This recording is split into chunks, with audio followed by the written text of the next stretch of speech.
Wow, wow, wow, wow, wow, wow, wow. Welcome to In Your Head Wrestling Radio. I am the internet icon, the pride of the pilgrims, and a damn handsome man. Jackie Jones, along with my right hand man, my audio soulmate.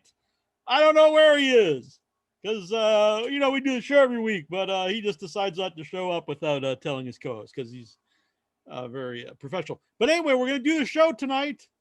Doesn't matter. You guys can zoom in, zoom on in, talk to Jackie Jones, talk about the wrestling, talk to the Headyverse here and In Your Head. We're doing the show live off the YouTube. We started that last week. Seemed like a good time, seemed like a good thing to do. So let's do it again. That's what I'm saying. Rocking the Sergeant Slaughter tee I got from Pro Wrestling Tees. I got it in the wrestling crate. I'm loving it. I just got it today. I almost decided to wait and unbox it. I didn't know what was inside. I probably should have done that. But then I couldn't wear the shirt tonight. Two shirts, broken Matt Hardy shirt, which is pretty cool. But I love this, the Sergeant Slaughter shirt. And it says at the bottom, at ease, maggots. I love it. I also had a Honky Tonk Man, a Micro Brawler. It was good stuff. DVD before they were mega stars or something like that, and it's got Orange Cassidy and another fine gentleman on there. So anyway, who else? It was some MJF and a bunch of other people too. Luchasaurus was on there and good stuff. Anyway, so I'm looking forward to that. 1 inch biceps here in the chat room, but I don't think it's really him. But anyway, we're talking about the wrestling. So unfortunately, AEW, which people who watch the show know that's my bread and butter. That is the show that I love. AEW. He's saying, "Let me in the meeting." He's not here. I have it up. That's the show that I like. AEW. And so their schedules moved around because of the NBA. And so instead of being on at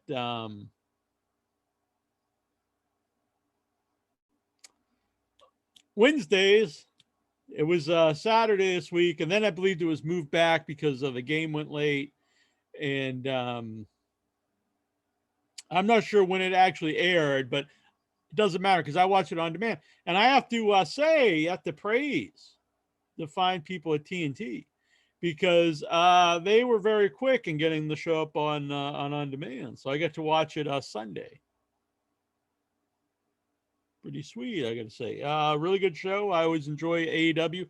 It's hard for me to Vince Rudo here saying it aired at 6:34 p.m. on Saturday.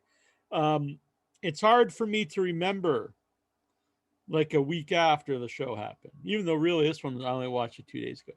But to get around that, once they move back to Wednesdays, not when there are all these round different days, because that's hard for me to follow. And Thursday I do Without Your Head, which is going to be playing this Thursday. But when it moves back to Wednesday, my plan is to do a live Dynamite post show here on the group. So that'll be fun.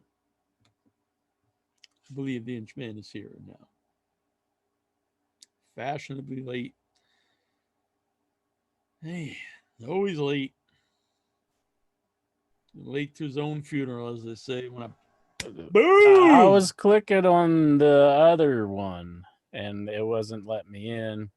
So I had to copy and paste the number for this group into our text message thing, and then I joined. So I couldn't figure it out.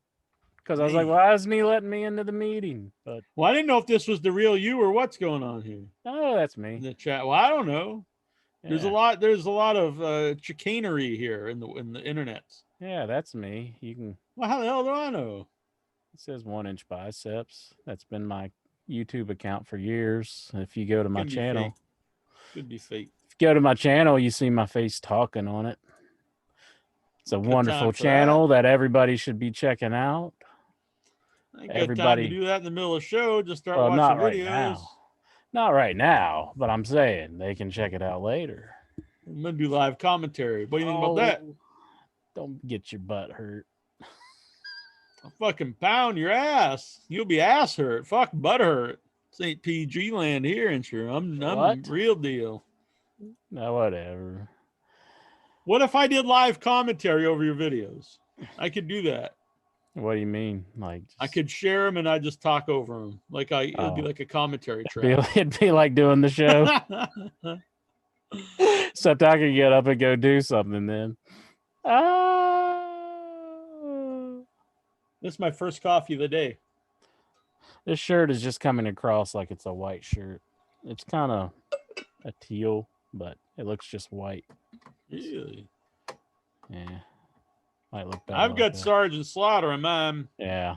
I'm pretty plain Jane today. I ain't got any patterns on my shirt, but anyhow, I am 1-inch biceps, the power goat. The man who tells you what to do. The boss baby. Did you do your introduction already? Oh, yeah. I've been live here for 10 minutes. Not 10 minutes. Went live right at 9. Really? Oh, okay. Boom. On the ball. Well, I don't know how to use this Zoom thing. I was using the old meeting thing. I was trying to join that.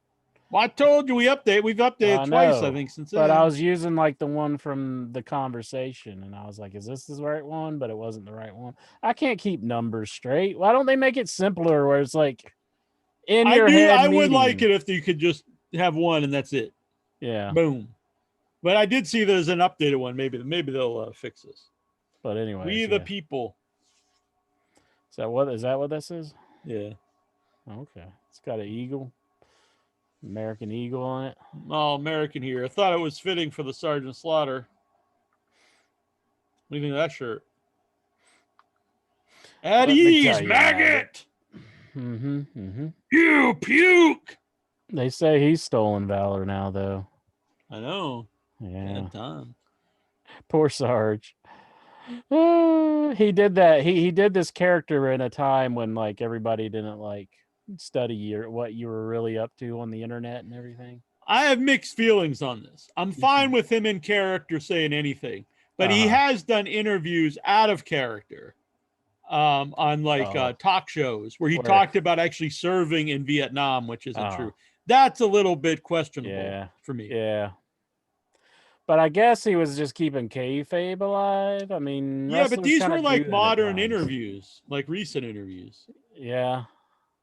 Which kayfabe's pretty much dead at this point, I would say. Like, I would have been even fine if you kept saying that he was a sergeant, but when you start actually talking about your war record and saying you served in Vietnam, that's a little questionable. I don't know if you could even say you're a sergeant, though.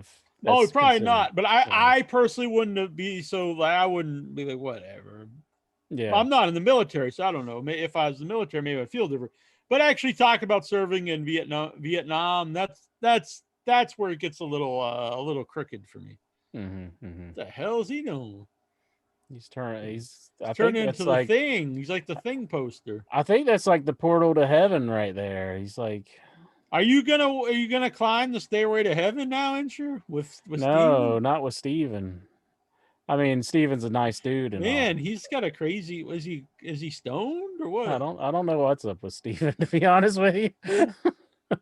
He's kind of spooking me out. Yeah, he kind of looked like Sweeney Todd. Yeah. But anyways, Jack, can I tell you a story? Certainly, I'm good for stories.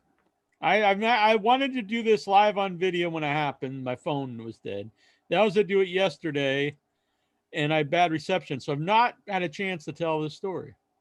Okay. So, it was Saturday. It's an in your head exclusive. Yes. So I know Sunday, I guess. Sunday. Just to start this off, a lot of ran into weird things. So I was doing my walk. I was walking. This part people have heard, but we'll get to a part no one's heard yet. So I was walking down the highway past the duck pond, and a car just pulled right up into the sidewalk. Like almost. And I could tell they were yelling, and I had my earbuds in, so I took my earbuds out. And the woman's like, why were you taking my picture? I was like, what? She said, why are you taking my picture? And I was like, well, I don't know what you're talking about. You know damn well what I'm talking about. And I just said, I don't know what you're talking about. And then I walked away and she just flew off. So that was weird. Plus, she's on the highway. How could I even get a good picture of someone on the highway? And I had my phone in my back pocket. Mm-hmm. So it wasn't even like she misinterpreted something. I don't know what she was. I have no idea. So went from there, went past the duck pond, went past the grist mill, and I ended up in a Black Lives Matter rally. Mm-hmm. Just out of the blue. So I stayed there for a while and I good time. Interesting. Yeah. So anyway, so then I'm going home.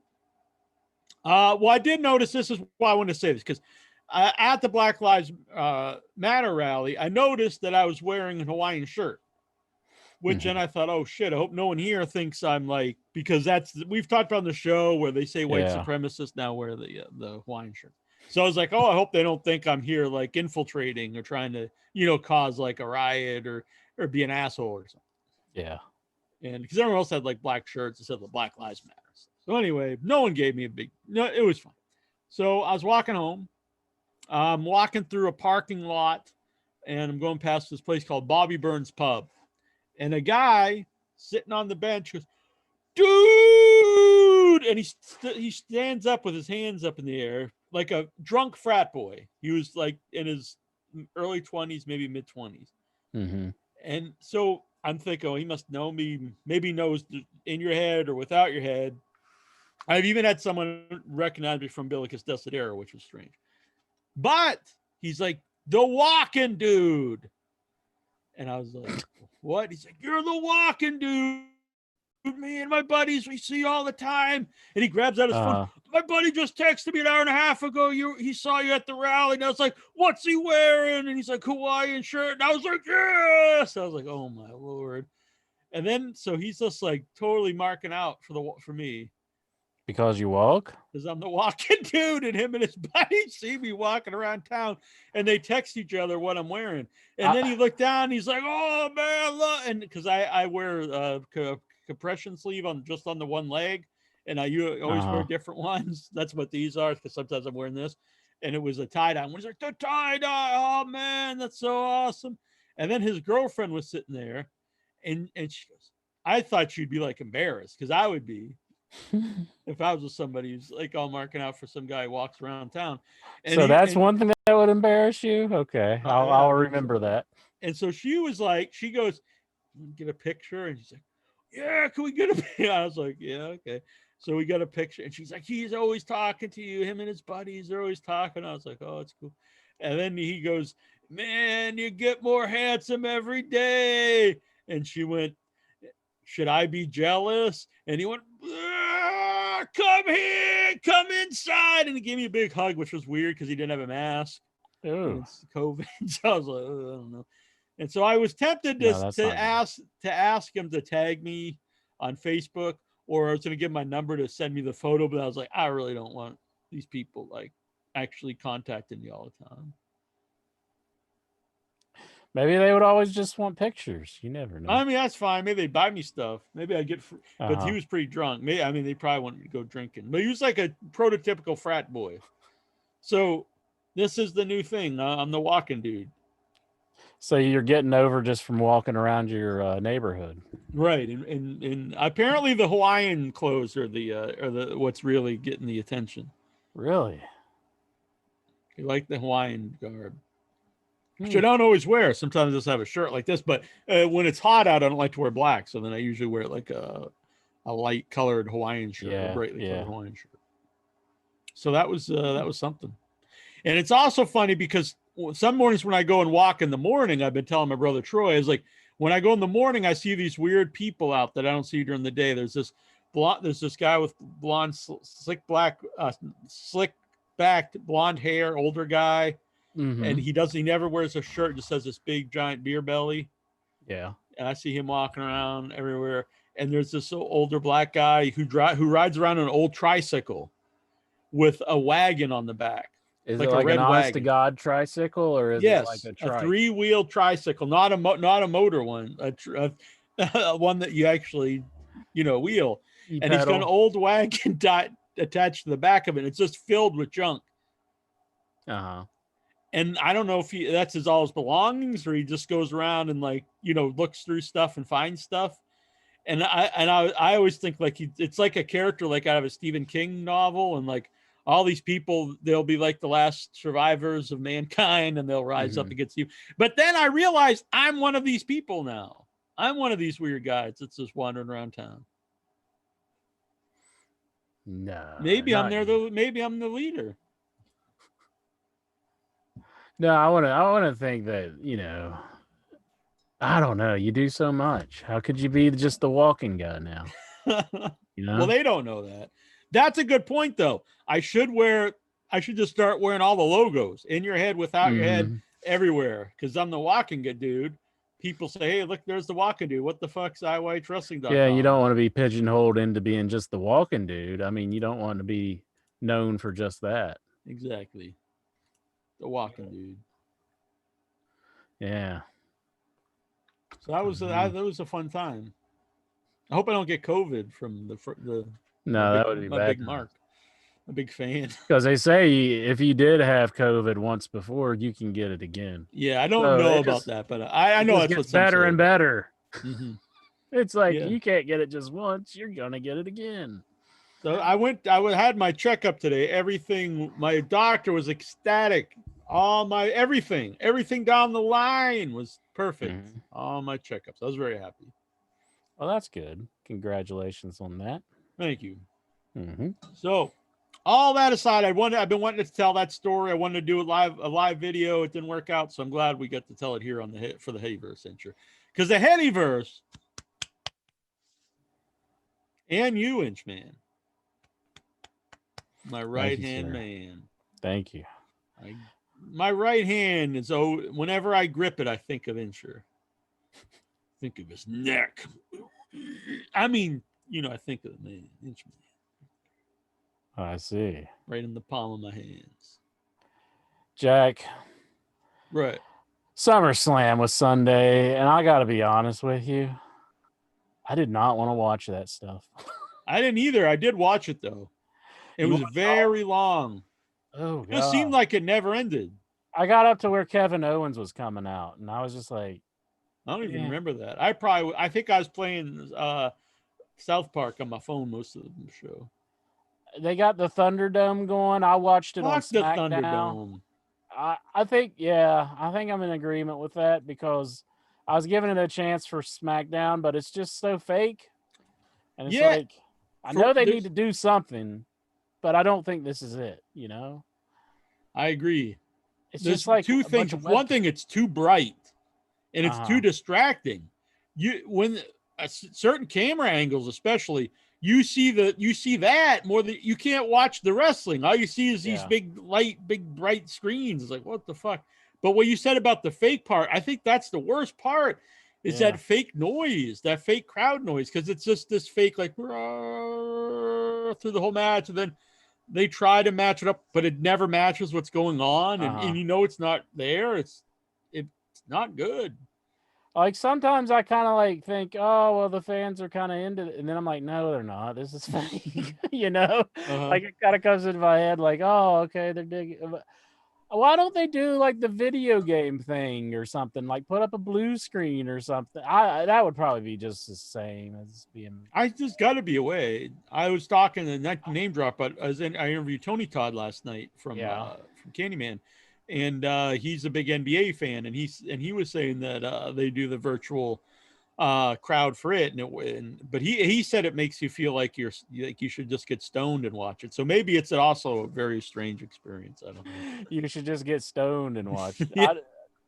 That's never came into my head. Like, maybe that's what's wrong with Steven. He's watching all the Thunderdome here, and he's just he's got a bad trip. I don't know if Steven partakes or not, but I don't think he does. Oh, I'm straight edge. Straight edge. I've been in Toronto. You can just get stoned just walking around the as soon as you enter Toronto, there's just this like green mist over the whole place. Really? And then I'm not even joking. When we were in the hotel, everywhere just pot. It was just everywhere you went, all you could smell was pot. Our room was just filled with pot. Neither of us smoked. In certain parts of downtown Toronto, you can take a deep breath in and smell That's it. what I'm saying. Yeah. LA was the same way when I've been. Not all of LA, but parts of LA. Yeah. Sounds like my own personal hell. That's we left. We did. I don't know if we even stayed the night. We drove back. Yeah. That was when you're with Jason, right? You're right. Yeah. Huh. Yeah. Jason's anti-pod. He's like, I'll have none of this. We're out of here. Back to Buffalo we go.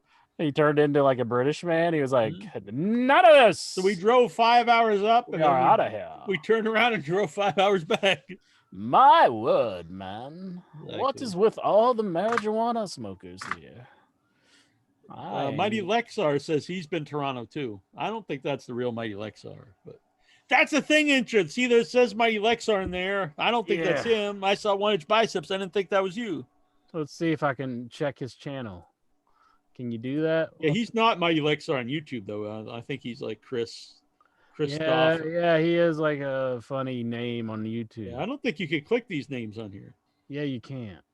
That's a shame. So see, you can't be yelling at me, making me feel bad. I want to do that. Why would I do that? I don't know. You were doing it earlier. Well, about not watching SummerSlam? Well, you did watch. I'm just messing. I didn't watch SummerSlam. Yeah, most of the stuff that happened at the end was ruined because I was like so not wanting to watch SummerSlam. I just kind of started surfing the internet. Well, say your boy, Insure. Your boy. I didn't watch AEW live. I was out. I was walking around town. And then I think I might have done it. I don't know. For whatever reason, I wasn't home, but I might have done the interview. I'm not sure. Oh yeah, we did a movie and stuff. But anyway, the point is, your boy just starts messaging me. He's like, FTR's raised by Tully Blanchard. I'm like, I'm not even watching the show. You gotta keep your boy in line, Insure.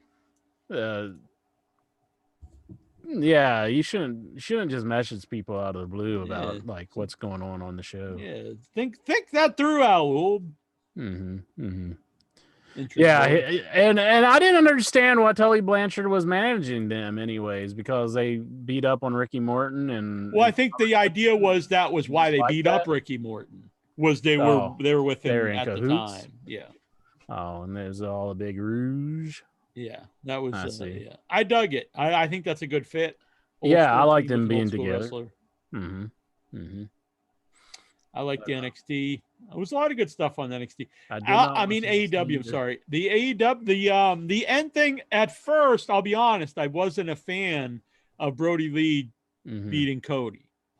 But thinking about it, I think this is the attempt to really kickstart Brody Lee and give him a new boost.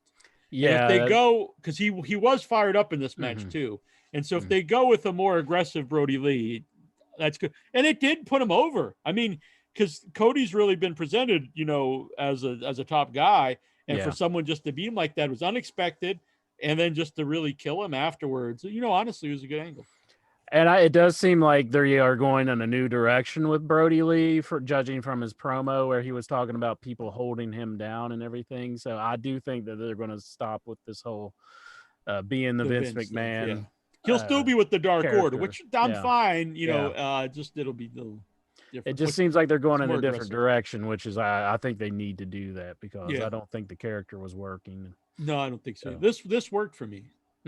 So I'm happy that they're going in this direction, which I hope that's what they're doing. We're just speculating at this point. They could go back to the Vince McMahon stuff, but So I'm real excited for the Brody Lee stuff. Looking forward to it. Maybe get Evil Uno doing some more promos and stuff, because we're not seeing as much as Evil Uno anymore. And I thought he actually grew. Yeah, he was a guy who grew on me. At first, I thought he was like just terrible, and then I thought he really, came into his own, and then boom, he's taken off TV. Yeah. Even if he doesn't wrestle a lot, I actually I'm not a huge fan of him in the ring, but he has a weird charisma to him, which I don't mind so much. But at the very least, he should be doing promos because he is a good talker. Excellent. Before we go too far, I almost forgot. I got a box. So I promised we'll open it here on the show. I opened it, but I did not look inside. From Jay Platts, In Your Head, longtime Headyverse member. Yes. All right. So what did he send? What do you think he sent, Steven? What's in the box? If you want to send me stuff, Neil Jones, 2 Campbell Street, Sandwich, Mass. 02563. Put something about In Your Head on it, or without your head, whatever. So I know to open it on the show. Either show. I'll do it on either show. Just let me know. Mm-hmm. Oh, whoa. Whole bean. He's a good man. He knows that I drink the whole bean only. I'm a coffee snob. I grind my own beans. Whole bean blueberry coffee. Ah, excellent. Interesting. Neato. Coffee. Huh. Do you got to grind it up, or do you just... Yeah, it's whole beans. I grind my own beans. You got a coffee grinder? Okay. I watch this cooking show on YouTube. It's cooking from like the 18th century or 17th century. Yeah. And he showed how to you roast your own. And I was like, I'm going to do this. I'm going to buy fresh coffee beans and roast them over an open fire out in the woods. And then I was like, it'd take me like fucking days to do this. Fuck that. Who ever thought of this intro? Who thought to let's take beans, we'll roast them up, let them dry a little bit, grind them, and then we're going to soak these roasted beans in water and drink it. Like, man, I bet these would taste really good, bean water. Mm-hmm. Like, who the fuck thought of this? It does make you wonder. Yeah, it's very weird.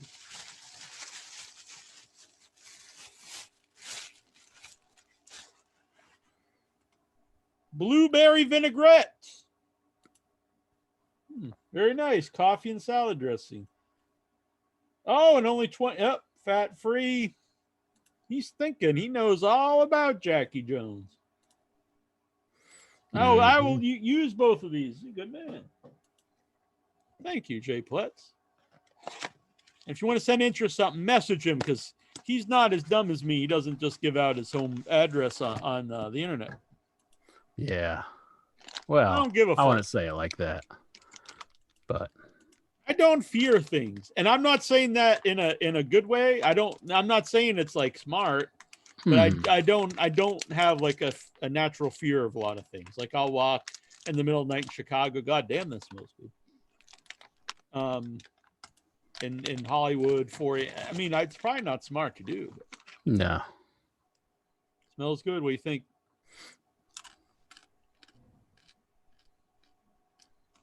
You can just eat like the coffee bean like that? I do. Good. I don't think that would be very good, but I don't drink coffee, so. I love coffee. I kind of gave it up for a while, and then I doubled down. Now I'm just a coffee connoisseur. Mm-hmm. All right. Mighty Lexar wants Steven to tie his hair into a ponytail. He said he'll look hot. No, I won't. I'll look dumb. I liked it. What do you think, Incher? It might be all right. What do you... Yeah. I used to have a ponytail. Incher used to play with it. Now he can never play with my hair again. What? I never played with no ponytail. That must have been my dreams. Probably. Coffee beans. I'm not going to drink the vinaigrette, though.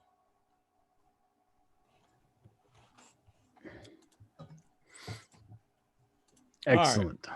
All right. So what were we I'm sorry, Intro. What else was going on in the AEW that was really tickling your fancy? Well, on the AEW, like you said, Tully Blanchard being the manager with FTR is pretty cool. I like him having more involvement on the show, not just being the one guy's manager. What's his name? Perfect 10 guy. 10. Don Spears? Sean Spears. That's why we have him here. Exactly.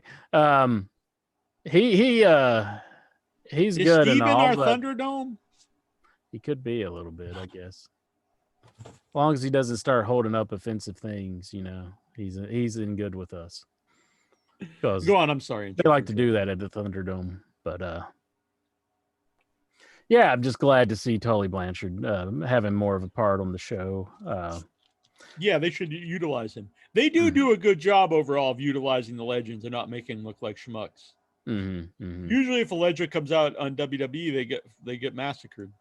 Exactly. They never get anything. Like, at least Arn kind of stands off a little bit and tries to fight. They don't just because they did that at the end of the show when they were beating up on Cody, where Arn kind of act like he was just.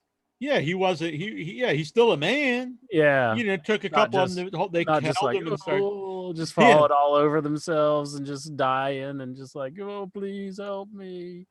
And he even had, there is for negative for me is in this role, I think Brandy works as the babyface wife who gets beat up, but then you shouldn't have her as a heel earlier in the show. Yeah, well, I think is she trying to be a face and her partner's trying to be the heel? Because Seems like she's a heel because she brings out the action figures and is all like, it's almost like the Slammies with Owen Hart, like he's putting himself over. That was Dustin. She Dustin did she have the action figures? I thought Dustin kind of made them fight with each other. She came out holding them like they were a big deal to her. Oh well, I just took that as promotion because they just released those figures. I think they're impossible to find. They're trying to find them, and then I found out I'm not the only one because all the Walmarts I went to, they had the empty displays that says AEW Dynamite figures, and there's not one there. And apparently that's everywhere. Everybody's on the same thing. Good for them, but I kind of wanted them.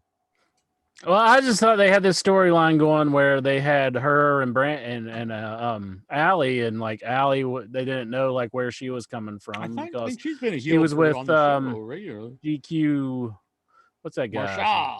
Marshall, that guy. She's with him, but I thought they were a little leery on what she was doing. I didn't think it was full on heel mode yet. I thought she's been a heel from the show for a while, but they got beat anyways by Del Monte and I'm glad they won.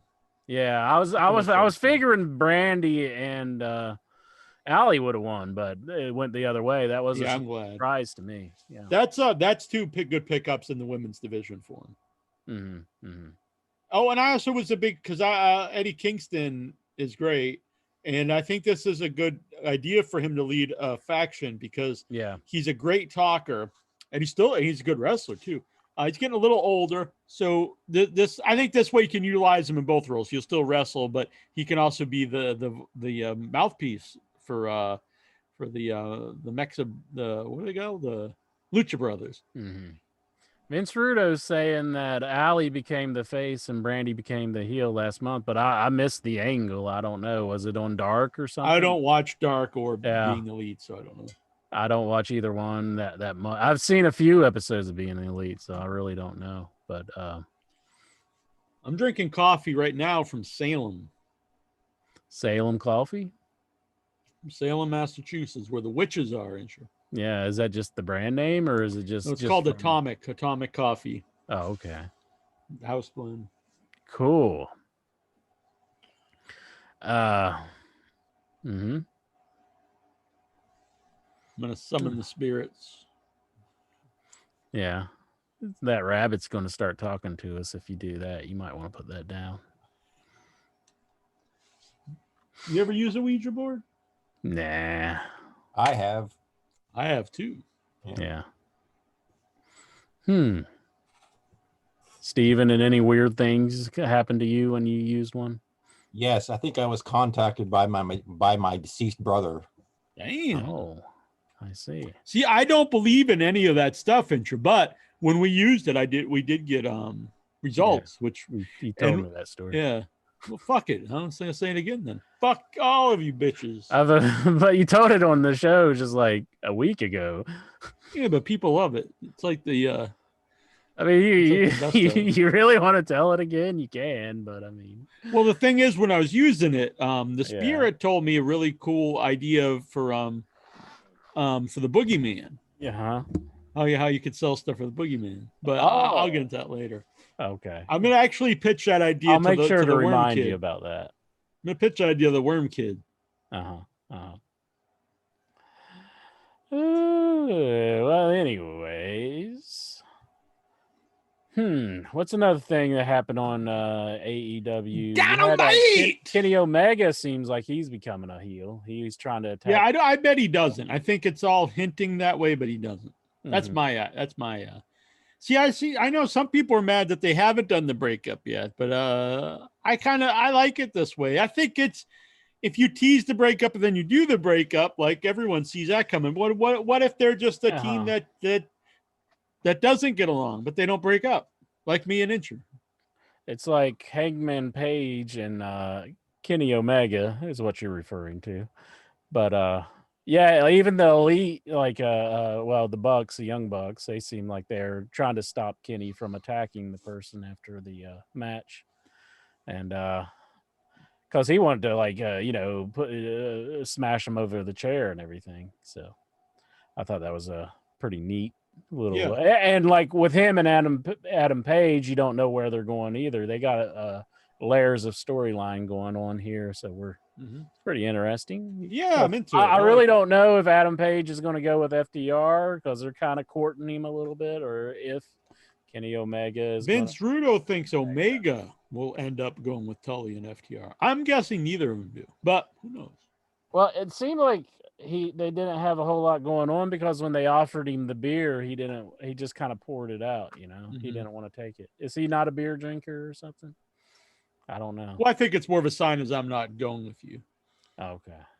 But he probably isn't. But he had milk whenever Page was at the bar when they were. Yeah. When I was at the C2E2 in Chicago, Jericho told the story when they all met and they put together AEW. He wanted to meet for drinks, and that whole group, none of them drink. They ended up meeting at Applebee's for like mozzarella sticks. That's awesome. True. Yeah. It's like, no, let's just meet at Applebee's for mozzarella, which I would be down with that. I'd prefer that myself. I mean, you can get alcohol at Applebee's too, So yeah, they used to have like dollar mixed drinks when I used to go. Yeah. You get shit-faced cheap. You can get some riblets too, which I think is just a tease. A riblet is just a tease because it's just a little sliver of meat. It's not like you can just have the tip, Incher. Yeah, it's not. I'm not crazy about the riblets, but well, that's why they're called appetizer, because you eat them and then you want more. It just kind of gets your mouth watering, and you want to eat more. Yes, eat more.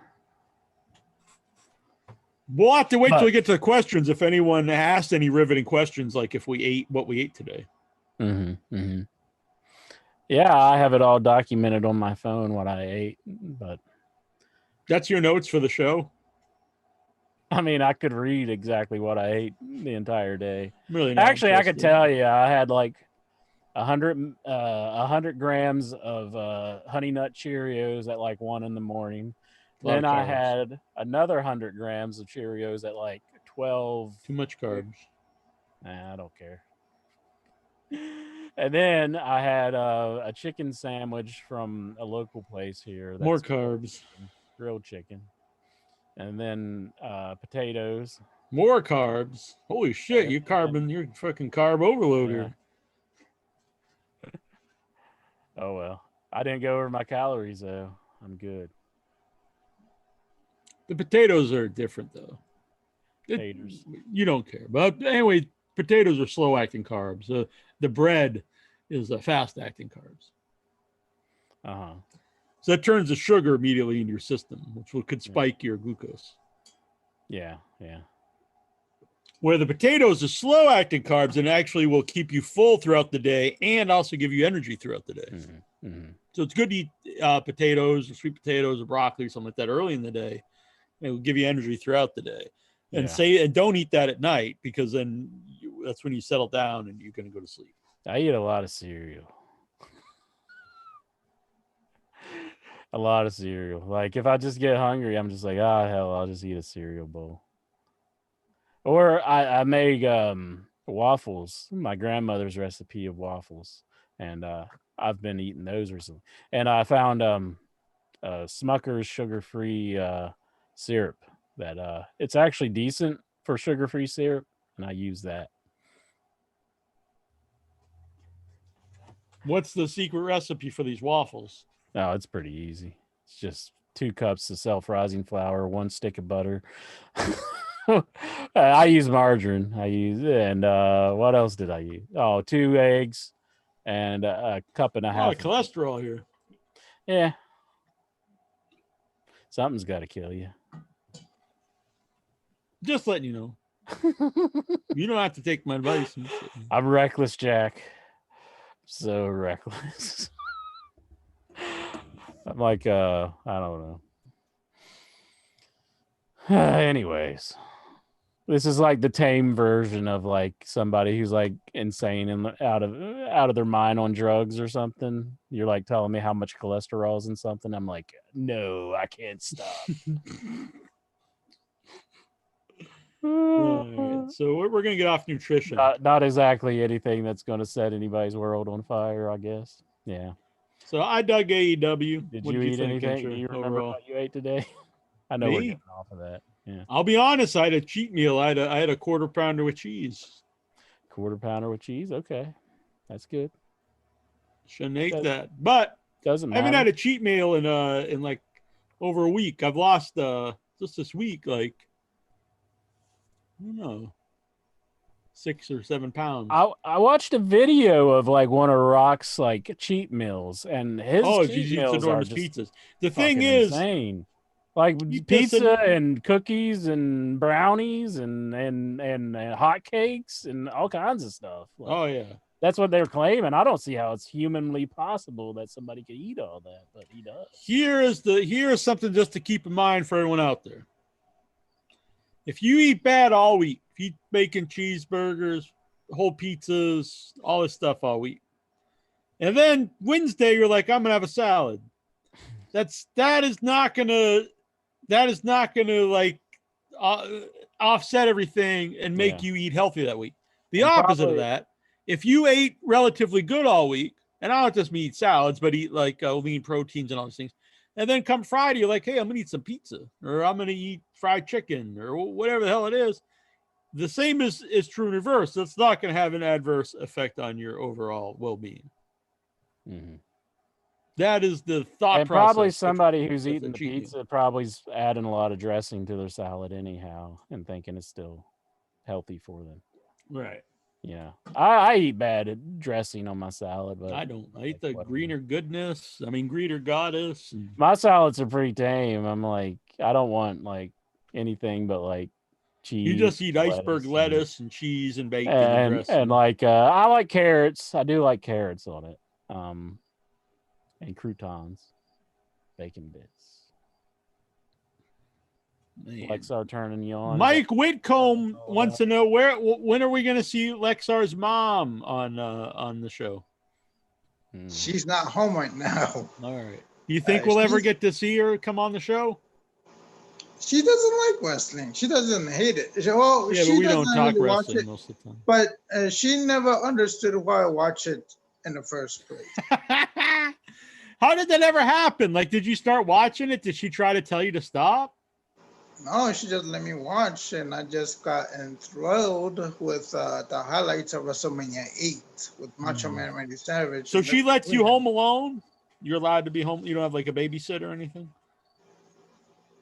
I'm a 37-year-old man. I could be home alone. Yeah, okay. They made a movie about that Home Alone. Didn't you remember that? Just Jack asking somebody else annoying questions. I'm all right with that. Because I can see the annoying look on at Lexar's face. He's just annoyed. I'm going to look. I love Steven. I love Vic. I love all the callers into the show calling regularly, zooming regularly.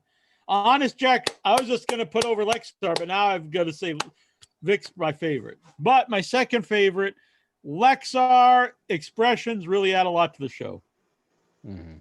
Honest Jack for president. Boom! Vic Schiavone. Oh, If we're gonna be the Thunderdome of the Headyverse, and we have to hold up funny signs. Right. I mentioned on Facebook, and we're me and Inches running mate, but these are our core Thunderdome members. yeah. So next week someone will just be Chris Benoit. Or did you see that someone was Chris Benoit in the Thunderdome? He just put up like a video, I heard about picture that. of Chris Benoit. One guy put up like a Klansman like burning a cross. Yeah, it's like you just can't trust WWE fans. It's like didn't they have to have like sign like a waiver or something? I will say this made me laugh. Jim Cornette reading it. Sometimes Jim Cornette's just like mean spirited for me, but this was very funny. He read a lot of I guess it's like 40-some pages. So I didn't read it all, but he read a lot of it, and it was quite funny. And like they can just sue you for like everything you do. It's like. So these guys might get in trouble. They might end up prison or something, or like fined or something. I don't know. And what I don't understand is like, what's in it for somebody sitting on a webcam and watching the show? I mean, you go to a WWE event, you're there live, right? Yeah, you should get something. That's exciting. Out of it. So it's like if you're doing the Thunderdome thing and you're just sitting there, what's in it for you other than you just watching the show and you're like staring at a webcam? Right, and then you might get sued. Yeah. You're like, if there's like, you can't wear like any, like I couldn't wear this. I couldn't wear this. Like you couldn't wear anything that's got like a logo. He couldn't have the CBS Sports in the background. Really? Oh my goodness. I probably couldn't have any of this stuff in the background. Like what? I mean, and it's not like you're like a prominent character on the show either. You're just a freaking frame that's like. Yeah, most of them you can't make out. I don't even know how people made out that Benoit. I was like, you'd have to pause it. You'd have to. You must go through frame looking at every one. Like, yeah, and just like look at every single one. I mean, I don't know how you would find that stuff either. What I was thinking too, like during the Bailey match on SummerSlam, so she wins and she goes out into the crowd and she starts kicking at the crowd. But then I realized like they can't see that because they're seeing what we're seeing. So they're seeing this angle of her where she's off to the left, but she's trying to kick like at the screen like this, but they're not seeing that. So it was kind of dumb to me. I think I preferred the hockey rink stuff with the plexiglass. Yeah, I mean, I didn't like that, but this I can't take this. It's way too distracting.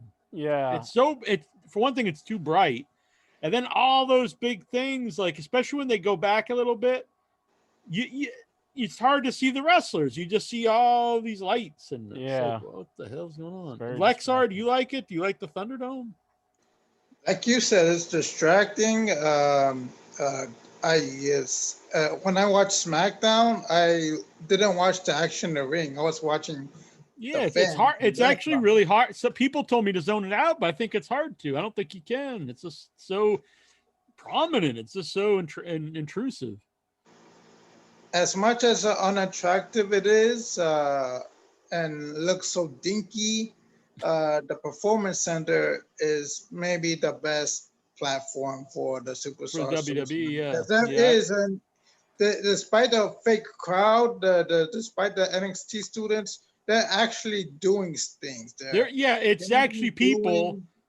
Yeah, it's not like just chimed in crowd noise of and like you could just tell it's fake and it doesn't fit and it's weird.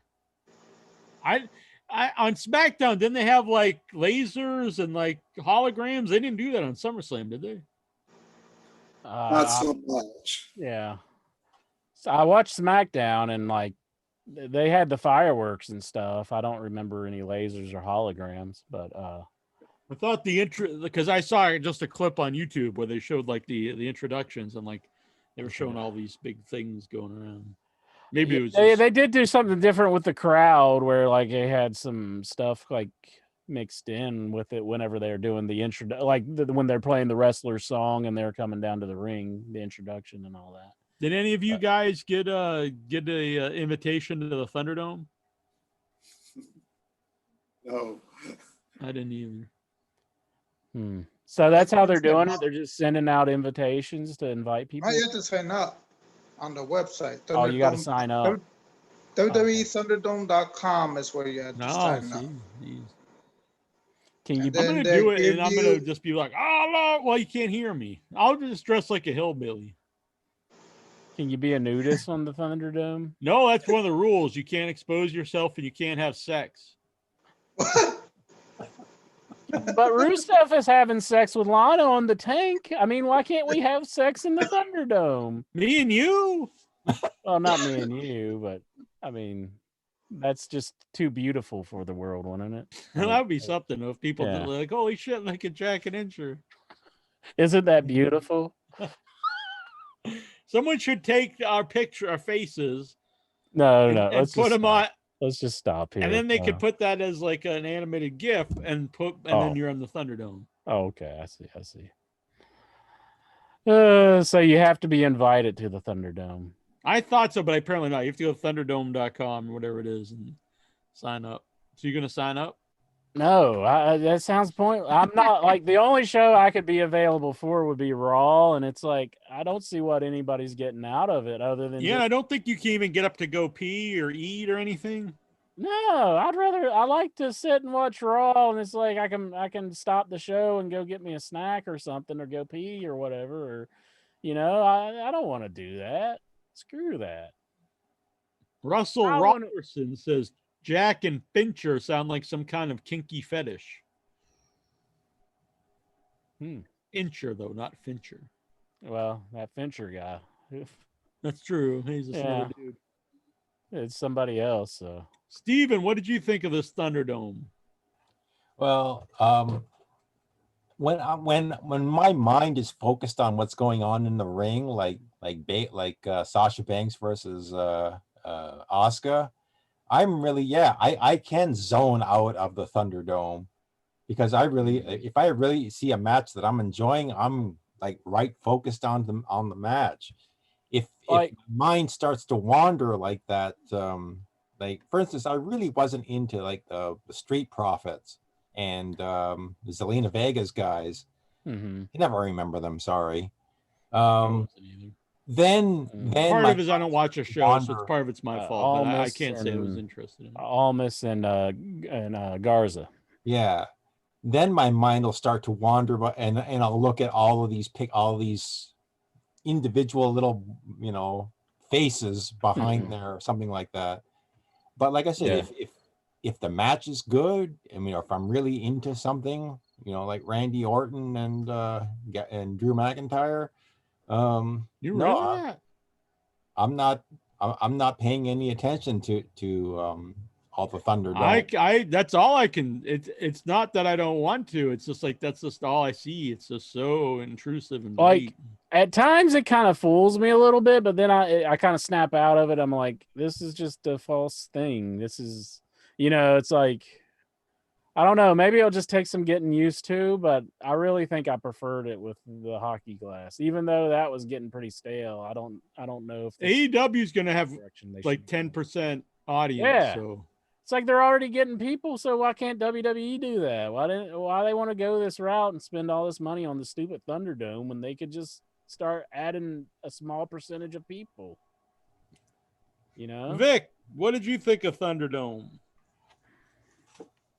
I was distracted because it doesn't look like a real crowd. It looks like a bunch of people watching TV, and it's, I mean, I can think of one positive that came out of it, that it's motivated me to go see my first live wrestling card since the pandemic. That's good.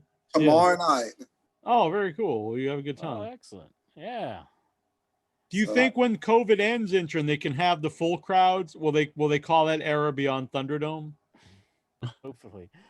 I just hope that when the pandemic ends, they just drop all this shit and just go back to the way they are doing things, because I'm sure they will. I hope. You don't think they want to carry this on any, do you? What if you go to the ring and you have to like use your phone? You look into your phone and then like they project your face like onto a screen in front of you. That's how you watch wrestling now at a live show. Yeah. No, I don't want that. Pass. Just want to watch the wrestling. Wrestling. I want to see them come out and scream and go, yeah, that's my wrestler. I'll be honest, I tried to watch Takeover, and I'm sure it's a good show, but I started watching it. I was like, I don't care about this. I knew it was on, but it's kind of like I wanted to watch it, but we had too much wrestling going on, And yeah, Finn Balor. Okay, he's a good wrestler, but when he's just Finn Balor, not the Demon, I think he's just. I don't care at all. He's just this guy, and he's wrestling a guy I never heard of or saw. So it was like a good match, but it was just a match. Guys doing moves, and I was like, who was he wrestling? Finn Balor, Timothy Thatcher. Oh, Timothy Thatcher. He was the one who had the match with Matt Riddle before he left for the big times. But that was a pretty good match. I saw Keith Lee already lost though. He's lost the belt now. Oh man, they just did the combining the belts, and then he gives the one up. Well, the first champ, he gives the belt up, and then he loses it. I think I would wait till you can have crowds before you start debuting these guys on the main show. Because you bring up Keith Lee, there's no one there to. Well, I guess you have the Thunderdome to cheer him. But. What about the guy that held up the sign to fire Velveteen Dream? Like, was that like a bad thing, or I mean, like you can do that could be a kayfabe thing where he's like he just doesn't like the character Velveteen. Right. Oh, yeah, I see what you're asking. Like, I don't know. And it's a very weird thing because I assume they really looked into this because I would assume WWE doesn't want negative publicity, and so they would look into this right away. And I would assume they must think there's nothing in their minds. If they're right or not, I have no idea. But in their minds, they must think there's nothing to these allegations, or else they wouldn't have them on television. I would think. And the thing is, if nothing happened, he shouldn't be, taken off television. If he was sending, pics to kids, he should be, in jail, not just off WWE. Yeah, one step further than just off WWE. Right. But I mean, for all we know, that's just a Mark who doesn't like Velveteen Dream. Yeah, I honestly don't know enough about it to begin with, but I just assume that. I mean, they fired Enzo, and then they found out that wasn't true, and they didn't bring him back or anything. They fired him without really looking into it. Yeah, that's for sure. They really didn't give him a chance on that one. They just, you're gone, pal. I don't understand why he isn't coming back, though. Did they not try to get him back at one point? I mean, he's kind of a headache, I guess, but I personally like him, and I've never been around him, so I don't know what he's like to be around, but it's too bad. I personally like him. I miss him on the show. It'd be weird now without a crowd, but I read both Enzo and Big Cass got heat with the locker room. Yeah. I mean, they tried to bring him into, I think it was Ring of Honor, and they just got, I think their own locker room was not happy about it. But honestly, I think that would bring some interest. I don't know why the Ring of Honor guys would be mad about it, because it's like they need something. Yeah, I mean, was there any buzz at all for Ring of Honor? No, not really. I mean, it used to be. I guess if you're somebody who actively follows New Japan, you would be familiar with the guys who's on Ring of Honor. But other than that, you don't hear nothing about Ring of Honor anymore. Russell Rollerson says, I've listened to you guys for years, and it's cool to interact and put a face to the voices. By the way, when we're live here on YouTube, go to youtube.com/user/JackIYH/live. I'll get a regular link. The link should be iWhitewrestling.com/live starting next week, and you can just go there. And when we're live, you can interact. So you go there, you click subscribe, you hit the little bell icon, and you'll get reminders of when we are live. And there's a chat room here you can interact with us. It's a fun time. It's good stuff. And that was me in the chat room earlier. That was you? That was Lexi. Yep, that was me. You see, Intro was saying that's not him. I was like, I bet it's him. But I can't be doing the Zoom I see. and You the can't do both. YouTube chat both at the same time on my phone. Here, I thought it was a fake Lexar, but it was the real deal. I'm sorry to ever question you, Incher. I mean, Lexar. Thank you, Jack. You're welcome. That's okay. I question that. You're forgiven. Mm-hmm. But Lexar, I mean, he's an honest man. Incher. I'm honest. Well, I don't know I don't think you like outright lie. I just think you say, I think you believe a lot of the things that are made up. Whatever. But I mean, that is different than lying, though. So it's not like a real negative. I think you like to say that to kind of like discredit me and make me look like I'm it's just the truth. person. It's not I'm not saying you're insane. You're lying now. I just you're making think things up. No, I do think you think. I mean, we have proof of one. One, yes, but that establishes that this happens. Oh, so I'm just make everything up. I didn't say every. See, now that's basically what you're saying. Exaggerating. I didn't say you just make everything up. You're saying I have all these instances where I make things up, and this is just not true. Well, it is. It is. There are like a few. No, but it's not a lot of them did happen, but you claim they never happened. Not just me. Everyone else there claims it didn't happen. Whatever. Spec Son said it did happen. Yeah, but he wasn't even there. And he was there. You keep saying that I say it was the first night. You did on the first time you tell a story. You just want to just keep it your way. That's just the way it happened. I'm trying to tell you the way. I was it's like 10 years now. It wasn't even a night. It was the day that we went to the wrestling show right before it, where we had everybody at that round table that was outside. Yeah, but that doesn't make any sense because we all ate the same thing. Before it was because you didn't eat seafood, you had steak. That night we all had chicken wings. That day we all had chicken wings. Yeah. So why would we say like a child add eating the same stuff this we're is eating? Just an ongoing conversation we were having before we got our meals, so that has no bearing on this. No, you change the story every time you say it. No, I don't. You're ridiculous. This instance when you said that I said it was the first night, I really have no recollection of that. I listened to the audio. And I would like to hear this audio because I'll have it ready I'm next sure week. It was something that where somebody was saying something over me and something got misconstrued, and they think that I said the first night, but that was not the case. I think I corrected myself afterwards, if I remember correctly. This happened a long time ago. Yeah. Well, you said a long time ago. It just never happened though at all. And the other thing that happened was the thing about the shirts last week that Jason sent that to us. And yeah, Jason claims it doesn't happen, and you claim it doesn't happen. It didn't happen, but I was the only sober one at this event. I think that has a lot of, I think that gives me a lot of credibility at this point. And it wasn't not when all these other things you say happen never happen. Like what? That's like a child didn't happen. That did happen. Spec Son backs me up on it. We didn't interview a guy that was dead for 10 years. That's the only one that I'll cop to because I don't know because we can actually prove. Like if I can go back in time and prove other things. But like, I'm not saying. I'm saying like I don't know where I got it from. Maybe it was a dream or something. I don't know. I'm not the person who books things, is what I'm saying. I'm not the person who books the guests for the show. I don't know who you're talking to. I thought you mentioned it at one time. Maybe I had a dream about it. I don't know where it came from. But I thought you said it at one time. What did you think about Roman Reigns running out? Yeah, you knew he would come back eventually. What I don't like about it is they built this as like you'll never see it coming.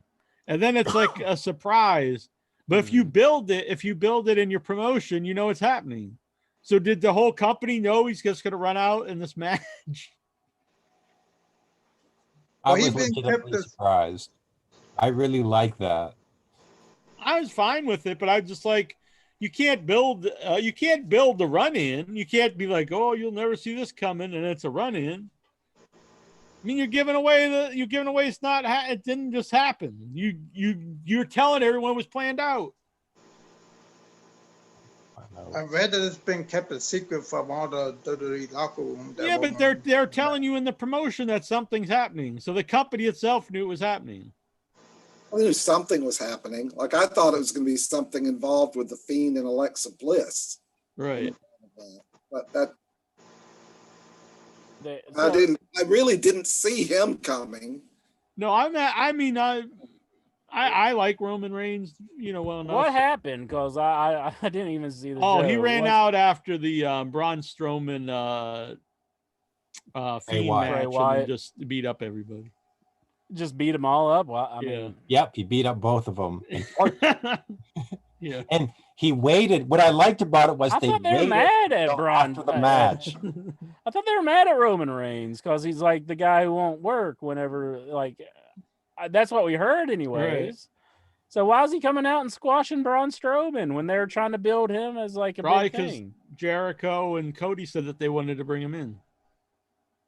And like Braun's entertaining AEW, they wanted to bring him into AEW. So like, let's bring him back and give him a big push. They can say whatever they want. They don't even work for WWE. Was Braun entertaining the offer? I mean, I doubt it. I don't think he would admit it publicly if he was, but I don't know. That seems silly to me. But so they're all Roman Reigns now. I mean, we heard at a time that they were trying to like blackball his name from the program. Like nobody even mentioned Roman Reigns, But now he's like this big thing. So I don't get it. He's in the main event for the pay-per-view this weekend. Triple threat between the Fiend and Strowman and Roman Reigns. There's another pay-per-view this weekend? Yeah. Yes, back to back. Back to back weeks. There's a what? You want to do that to your fans? Like just like wear them out like this? So we had how long was the NXT show? That was like what, 2 hours, maybe 3 hours? The Saturday show? 2.5. Okay, 2.5. How long was SummerSlam? It seems so long. 3. Like 3. So 3.5. So let's say 3 hours 6. and 10 minutes, maybe. No, we'll say 6 and 6 and then 9 with Raw, 2 hours of SmackDown, 2 hours of NXT. Oh yes, 13, and then another AEW Thursday. Well, that's a different promotion. So that's like 14 hours of just WWE. Never mind the pre-shows and all the other content. I don't want to watch all that. I didn't even watch SummerSlam. Like I was just like I was watching the show and I was just like I'm really not wanting to like watch this whole thing. And then like I kind of just turned it off and went and did something else. And then I happened to run across Roman Reigns making the run in. I heard about that, and then I heard about like Drew McIntyre keeping the title, and it's like, what's the reason to even watch this show at this point? Like I'm really not wanting to watch it to begin with, and the end is ruined for me. So it's like, why would I want to continue with this? So I didn't watch it. And the Thunderdome is just kind of shitty. I can't. I think that's what they're trying to promote and push down people's throats. Yeah. The Thunderdome. The match. I'm looking at the time here. Apollo Crews defeated MVP. It was 6 minutes. Bailey defeated Asuka. It was 11 minutes. Street Profits beat Andrade and Garza. That was 7 minutes. They all seemed like very long to me. Mandy Rose versus Sanjay Deville, 10 minutes. Apparently, there's a rumor that the guy that was going to kidnap her, like, was doing it because he didn't want her to get her head shaved. So that's why they took away the stipulation that it was a hair versus hair. But she turned it into where it was like career, wasn't it? I know. Well, I know, but I guess they thought, well, he's all right. Crazy people are okay if she loses her career, just not her hair. Well, like. So she lost. So I guess like, is it just going to be a kayfabe thing where she just shows? I'm sure I think she wants a break from the show or something. I'm sure she'll be back into her house. Yeah. That was a scary story.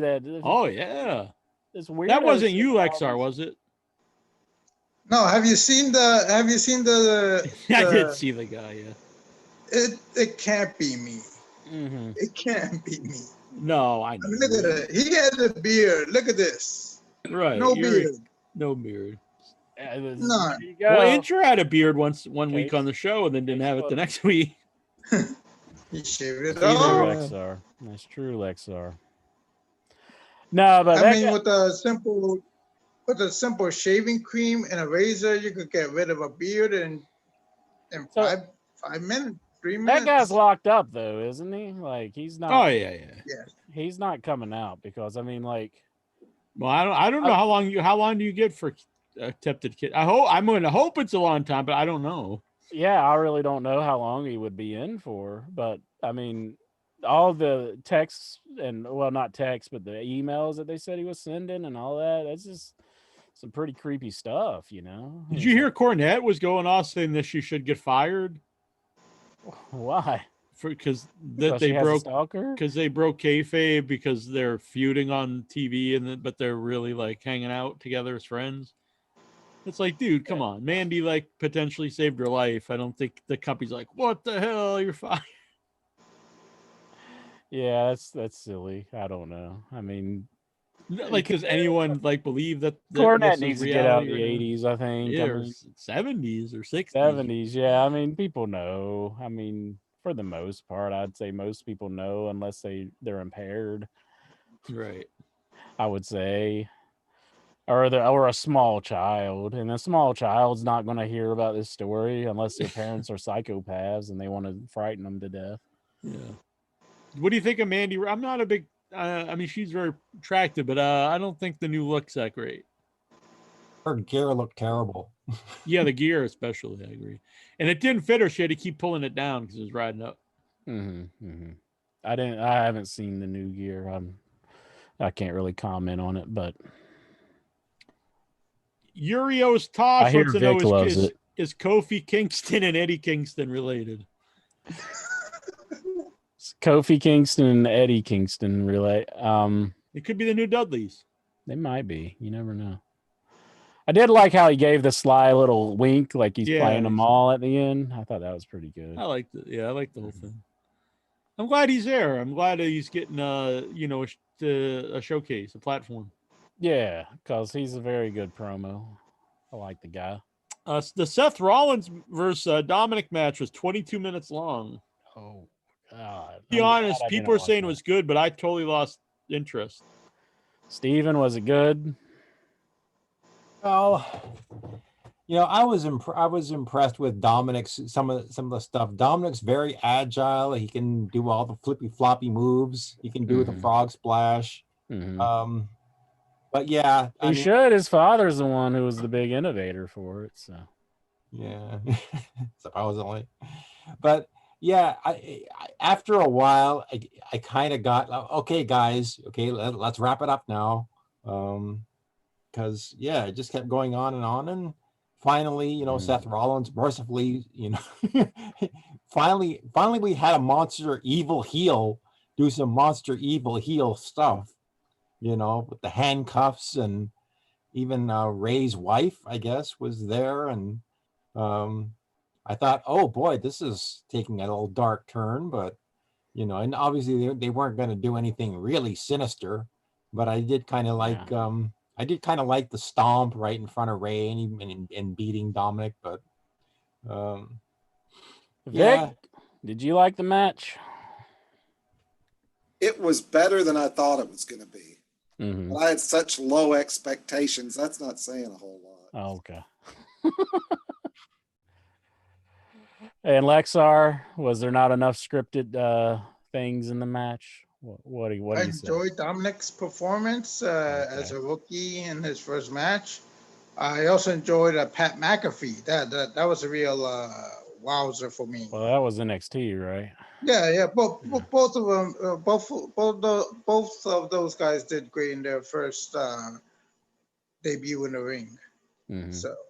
Yeah, I didn't see that, but I've really saw nothing but very positive things about McAfee. Even President Clinton was saying it's his new favorite wrestler. I never would have figured that one, but that's cool. What is he? Is he like a sports guy? Who is he? He's like a punter. He's a punter? And I believe he was like a radio host. He's a radio host, but he was an NFL player, wasn't he? He was like he's a punter. Yeah, punter. And he did this fantastic run up the turnbuckles and did a superplex. That was amazing. Now that was impressive. Okay. When he did that, but well, I'm curious about this match now. I'd recommend watching it. Uh-huh. Looking it up and watching it. Yeah, I can check that out. Okay, I'm just sharing out the Zoom link for everybody. If you're wondering why I was looking away, No problem. No problem. I think we're getting one of our buddies here, Lexar's pal, the Song Man. Song Man. Oh, he's connecting. Connecting. We're gonna hear some music. Lexar, are you getting pumped to hear some tunes? Well, I hear if he could do a remix of Keith Lee's entrance music, because I didn't watch Raw either. Keith Lee. And I would have watched Raw, but my cable got cut off because of my landlord of all people. Really? Your landlord cut your cable off? Yeah, he lied to my mom that he wanted to like take a wire off or something, but it's if he used it, he asked my mom if he used this phone line for wires, which are connected to the internet. So he cut off the wire for the internet and cable. Oh. So now I'll tell you this. It looks like this now. See how my cable's like flashing numbers? Oh yeah. It's flashing numbers. That's what it does now. The hell is up with that? Your cable box is possessed. I know. I tried to be. Yeah, no, it's because of my landlord cut off my cable box, cut off both wires. Man, I think you should cut him. Not literally, don't cut. Yeah, but he's taller than me, and he's taller. Yeah. Plus, he's a police officer. So. Oh well, yeah. Go for the knees on a taller guy. I'll get a bunch of blood and Crip gang members to shoot him. Well, there you go. I think we got one on the line here. Easy. What's up, Jack? How's it going, Easy? Long time no see, man. Yeah, I've never seen you. I've heard you. Good to see Easy. Good to see you and the Power Goats. How you see? Bah, yeah. Mine's not very powerful. No, it's not. Want to have a bow off? Nah. Bah. Okay, yeah, that's enough. So what's going on, Easy? Not much, man. Just even getting all sweaty over here. Yeah. No, it was hot in here. Take off all his clothes. No, I've been watching the network. They finally put up Saturday night. Saturday night's main event? No, the old WCW Saturday night. Oh, really? 6:05 Eastern. Oh man. Yeah, you know. And I was like, oh my God, something I'd actually like to rewatch. So did they put up how many episodes? Not that many. Basically enough for the best part of Saturday night was probably Ricky Steamboat. I mean, not the entirety of the whole history, but Ricky Steamboat versus he's a Rick family Rude. man. Yeah, the basically the family man storyline, along with there were some good Cactus Jacks matches in there. You know, I'm a big fan of Cactus. And yeah, just been going through that. You know, and, really, that was a good. I know pre Hogan coming into WCW wasn't like the biggest ratings stuff, but I thought it was a great time, like wrestling wise, in WCW. Oh yeah, there was plenty of good stuff, like Stone Cold stuff. Steve Austin. Yeah, Austin post Hollywood Blonde. Rick Rude. Well, it's post Hollywood Blonde, so okay. You know. Yeah, Vader's matches with Sting and Cactus and stuff at that time were just amazing. I honestly don't know where Pillman was. Pillman was probably still recovering from his injury pre WWE or WWF. Yeah. I don't know. Yeah, I'm not sure how long he left.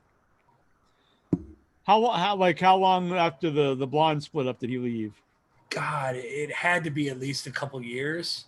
Oh yeah, because he was in the Horsemen then. Yeah. Right. And then after that, he worked himself into a shoot, and then he was off to ECW, and then I'm going to Hollywood with Vince. Pretty much. So. Yeah, it's too bad that he was so broken down at the time, because I think he could, because he really came into his own as a character, and he was always a good wrestler. But then when he gets the character, he's broken down as as a wrestler, and you couldn't really do a lot with him, unfortunately. Well, just the masterful manipulation between him and Sullivan, and if he would have still been like the wrestler he was, or even maybe not quite that, but if he could still go and not wasn't so broken down, he could have been a big player. And if Michaels hadn't lost his smile, goddamn, Pillman's versus Michaels, that would have been a WrestleMania everybody would want to see. That would be good. I always think the same thing about Steiner to a lesser degree, because he could still wrestle. But if when he got the big Papa Pump character, if he would have still been the wrestler he was earlier, like he would have just been the all around just the best. Yeah, he could have. He might have carried TNA to better heights, but we'll never know. Songman is also here. He's in like the shadows. That was made with that. I'm glad to be back. Just on vacation, but I didn't think I was gonna miss this really? one. Where did you go? Right in the Hamptons with family. Oh, Songman's loaded. He's up in the Hamptons. Oh yeah, definitely got you for the show. It's great to be back as always. Mm-hmm. It's good to have you. How's everyone doing? Good. How are you doing, Itch Man? Oh, I'm doing good. I'm doing good. And then, hey, by the way, this is the first time I'm calling in just because Braun Strowman's gone with the beard half.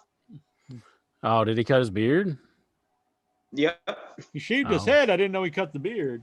Yeah, I seen the shaved head and whatnot, but I didn't know he. Well, I just did it for Incha, just so make sure there's no heat, because I'm sure today he's looking more neat. There we go. There you go, Inch Man. There you go.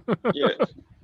That could be a new intro. I think that AEW was more over, because I kind of felt like it was even over by NXT TakeOver. I like it better.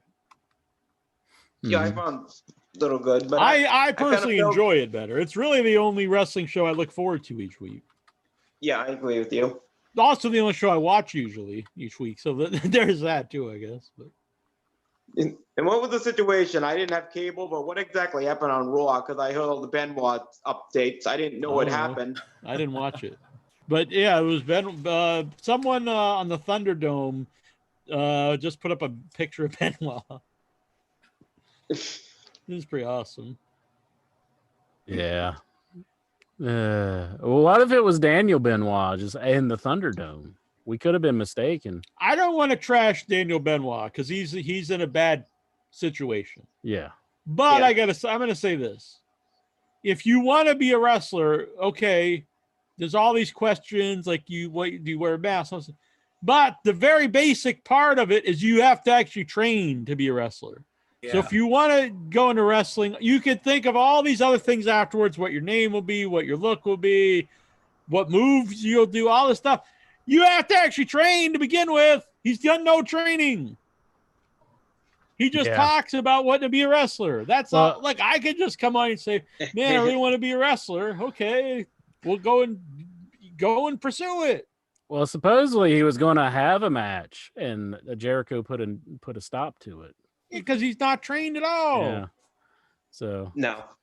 You have to, if he wants to do it, I don't think he really has the desire to do it, which is fine. But don't just keep saying you want to do this. Yeah, yeah. This McAfee fellow, he went out there, he trained. He's like, I want to do this. I'm just a punter. He bought a ring, put it up in his backyard. He got a former guest here on the show, Rip Rogers, to train him. Boom. Now he's a wrestler. He didn't just sit around saying I want to be a wrestler. Dominic Mysterio also got training. Yeah. Who did he get trained by? Ray? He should wear a mask. Dominic, it probably help. He does have a pretty plain Jane face. Yeah, and plain Jane body. Yeah, Nothing against but him. nothing I you can mean, really do about that. I mean, you could unless he work wants to have out. it. Well, yeah, that. But I mean, at this point, yeah, like I guess unless they want to put him in like a bodysuit of some He sort. kind of does have a bodysuit, to be honest. Does he? Yeah, he wrestles in one kind of. But Really? I mean, his dad's known for the mask. And he's Rey Mysterio Jr. He could be Rey Mysterio Junior. or whatever they call it in Mexico. Yeah. Rey Mysterio Trace. Boom. Put a mask. The build-up was good with him. Your own little twist but I don't think on the it. match went good.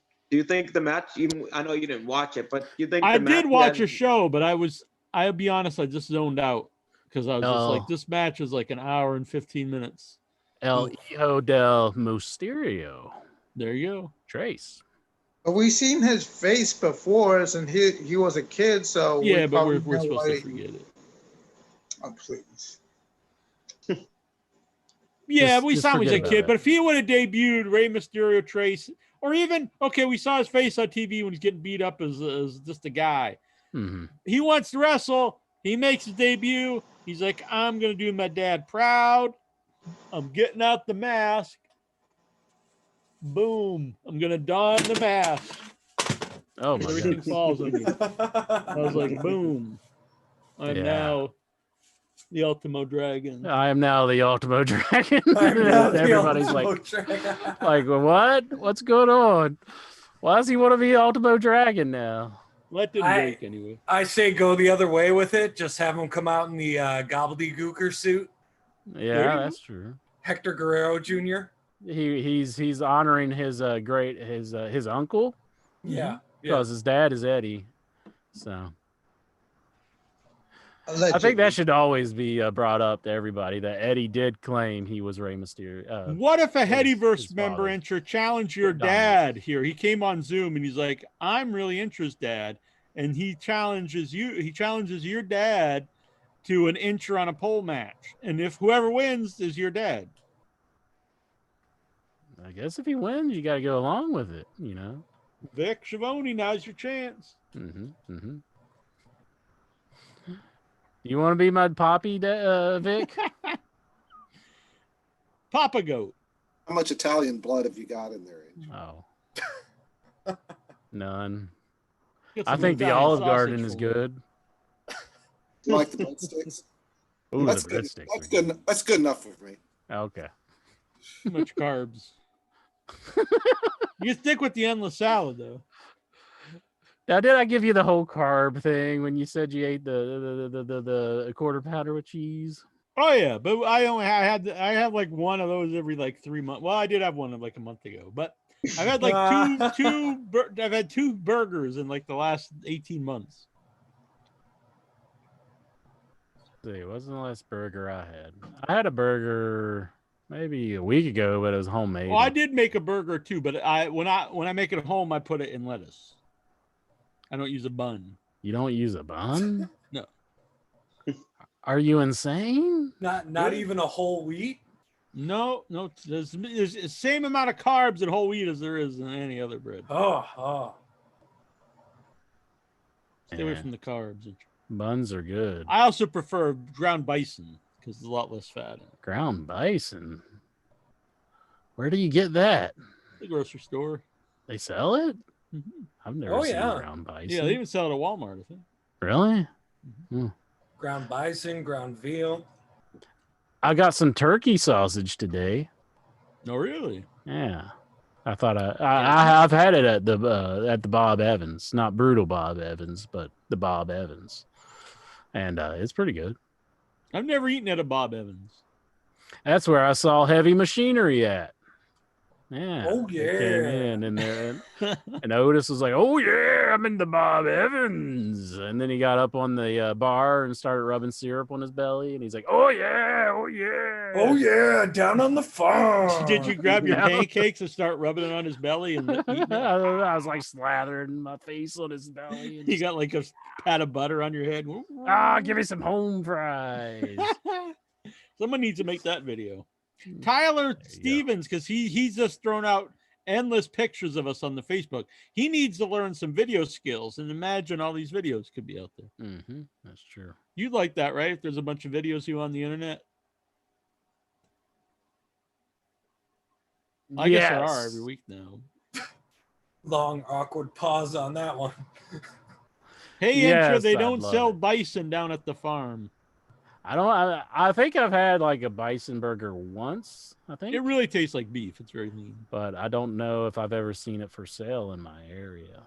So how did you eat it? You just stole it from someone's house? This was in Lexington, Kentucky. That we went to a restaurant and they had a bison burger. Last time I met you was in Kentucky. That was oh wait a minute, I was in Louisville. That I met you in Lexington. Yeah. I was going to a wedding with my one of my brother's friends. So.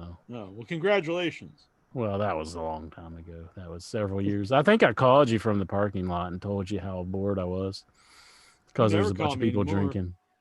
I know, because you never pick up. You're like, screw Incher.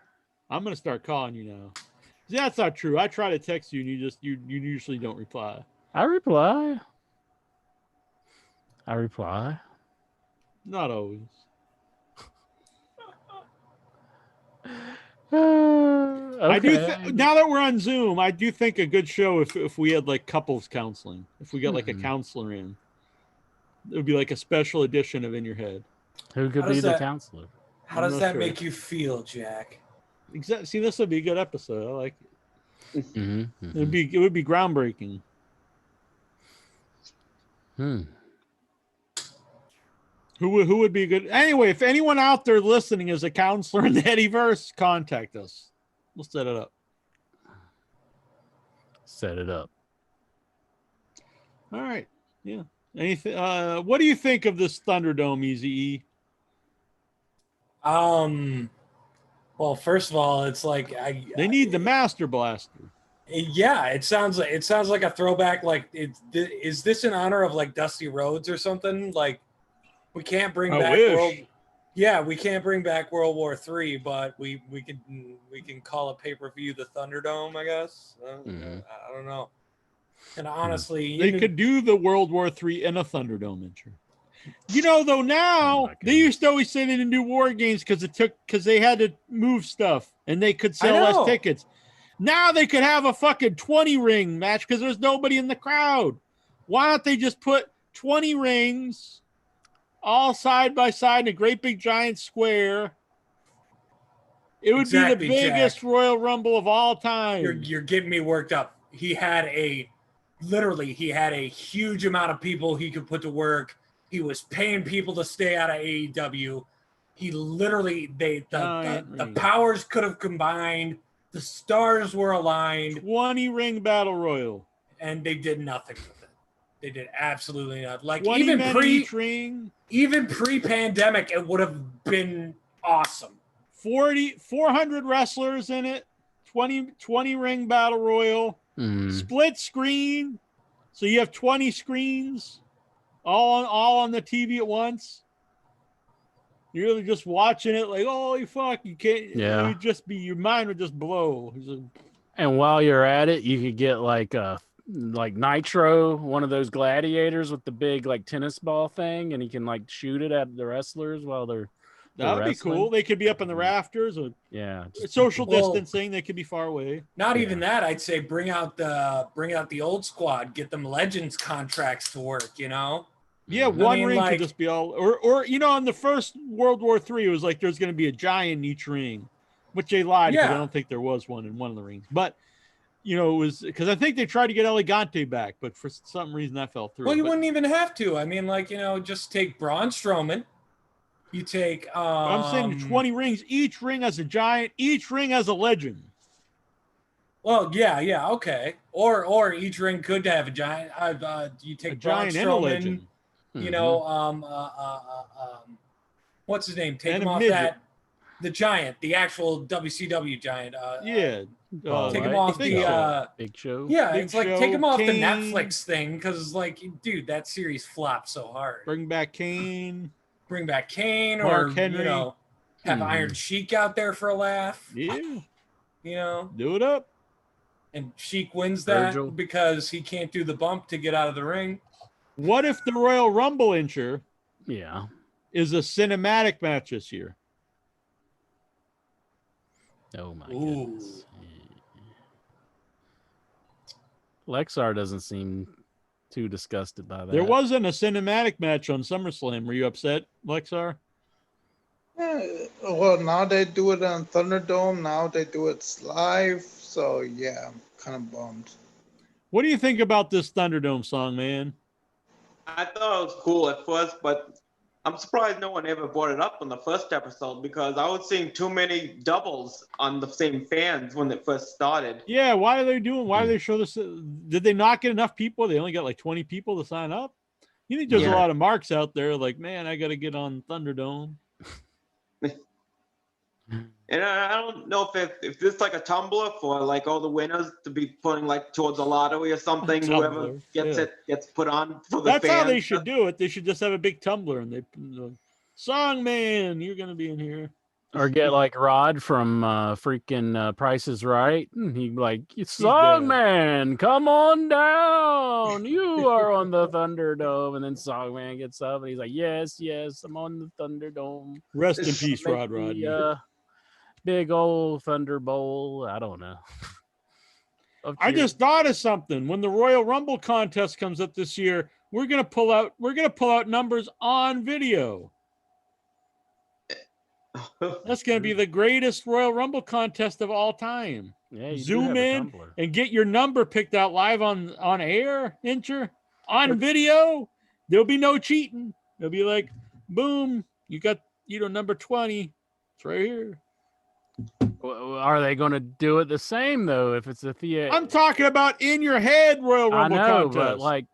in your head when the Headyverse zooms in, they're like, what a number, and you pull it out. I'm just saying, are they going to do the Royal Rumble so it coincides with the way that we do it? I mean, are they going to change the rules of the Royal Rumble with? They might just to screw with the Headyverse. Yeah, I know, and that would be wrong. Fuckers. So wrong. Bring back the prize wheel. I actually have it right. Honestly, it's about 10 feet from me. And I was thinking about bringing that back. Go get it and give away something, damn it. I've got all this stuff on my. I do have a table here. I didn't buy it. It was sitting out along the road. They were giving away for free, and so I got it. It's a very nice desk. It even has a little drawer, and it's perfect. It's just the right size. I have it in my stander. I got my coffee, got my drinks. I have a Ouija board on it for some reason, and I've got Evil Boy. This movie here on it. Hey, Evil Boy. I've got some salad dressing on it in case I want to toss some salad during the show. So I have to clean that off, is what I'm saying. Then I can bring over the prize wheel. Tossing salad is not suggested during this time, Mitchell. It's not sanitary. You can get the COVID. So they say you don't throw salad in the air? Exactly. No? Yeah, people might cough on your salad. Oh, I see what you're going for. You ever cough when you're tossing the salad? I have no idea what you're talking about. I'm just gonna not answer this. All right. Yeah. Maybe just because it's Shark Week, maybe you can do old Jackie Jones, there's a tornado.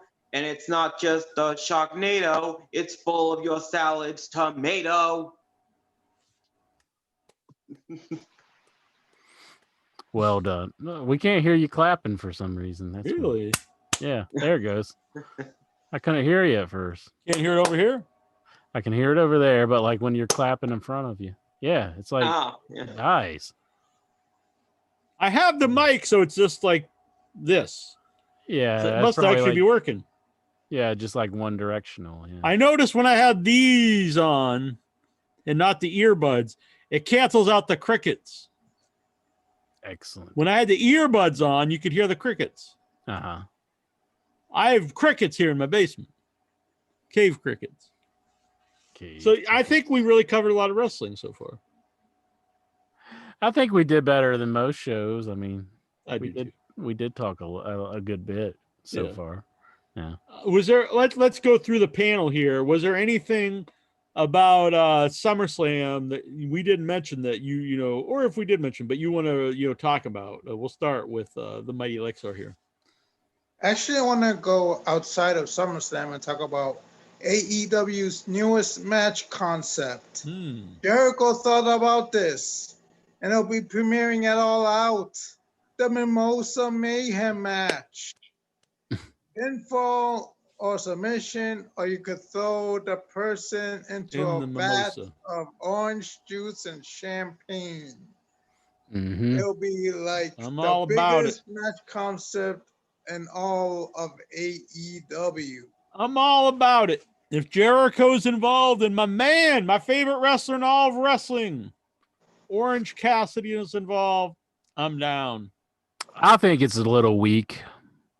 It's a little weak. I think you're a little weak, bitch. I think who are you calling weak? Look at this. Look at this gun right here, Jack. Look at that. Who are you calling weak? Is that synth oil stuff you've been injecting again? How come your right arm's bigger than the left?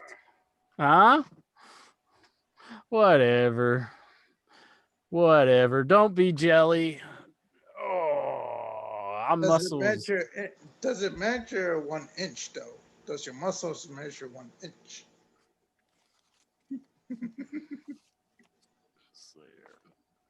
I'll measure incher if you want. What are you talking about? What the hell are you talking about? I don't know, but I forgot too. Yeah, I think it was a little weak. This whole mimosa. Really? I mean, it's a stupid idea. It's kind of funny. It is funny. As a match concept, I mean, how's this any different than like the Gravy Bowl match? Or I don't know. It doesn't sound that great. I like it. I think it'll be entertaining. It'll be Jericho and Orange Cassidy in it. It'll be fun. Yeah. But as a match concept, they're not going to do this for anybody else, are they? Can you have like Cody Rhodes taking on Brody Lee in the Mimosa match? Could this become the steel cage of our generation?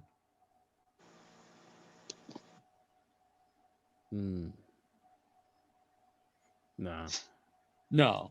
You're right there. No one else sees it, but it could be just like the Punjabi prison match was the one match for the Great Khali. That was his match, even though other people did it because he got sick. But he was brought back though for that match. You remember? Exactly. This will be the one match for these two. I don't think you could even do it for just Orange Cassidy, and you couldn't do it just for Jericho.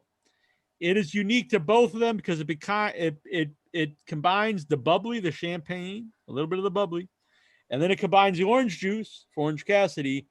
Combined, it is a unique match, manufactured, created specifically for these two people. Therefore, it's not generic. It is unique. So what's the hog pen match of our generation? There you go. Well, even a hog pen match you could conceivably do with other people. Yeah. The Mimosa, not so much. I guess you could do it for Adam Page, maybe, because he's a drinker. Maybe. Yeah, but you'd have a different drink.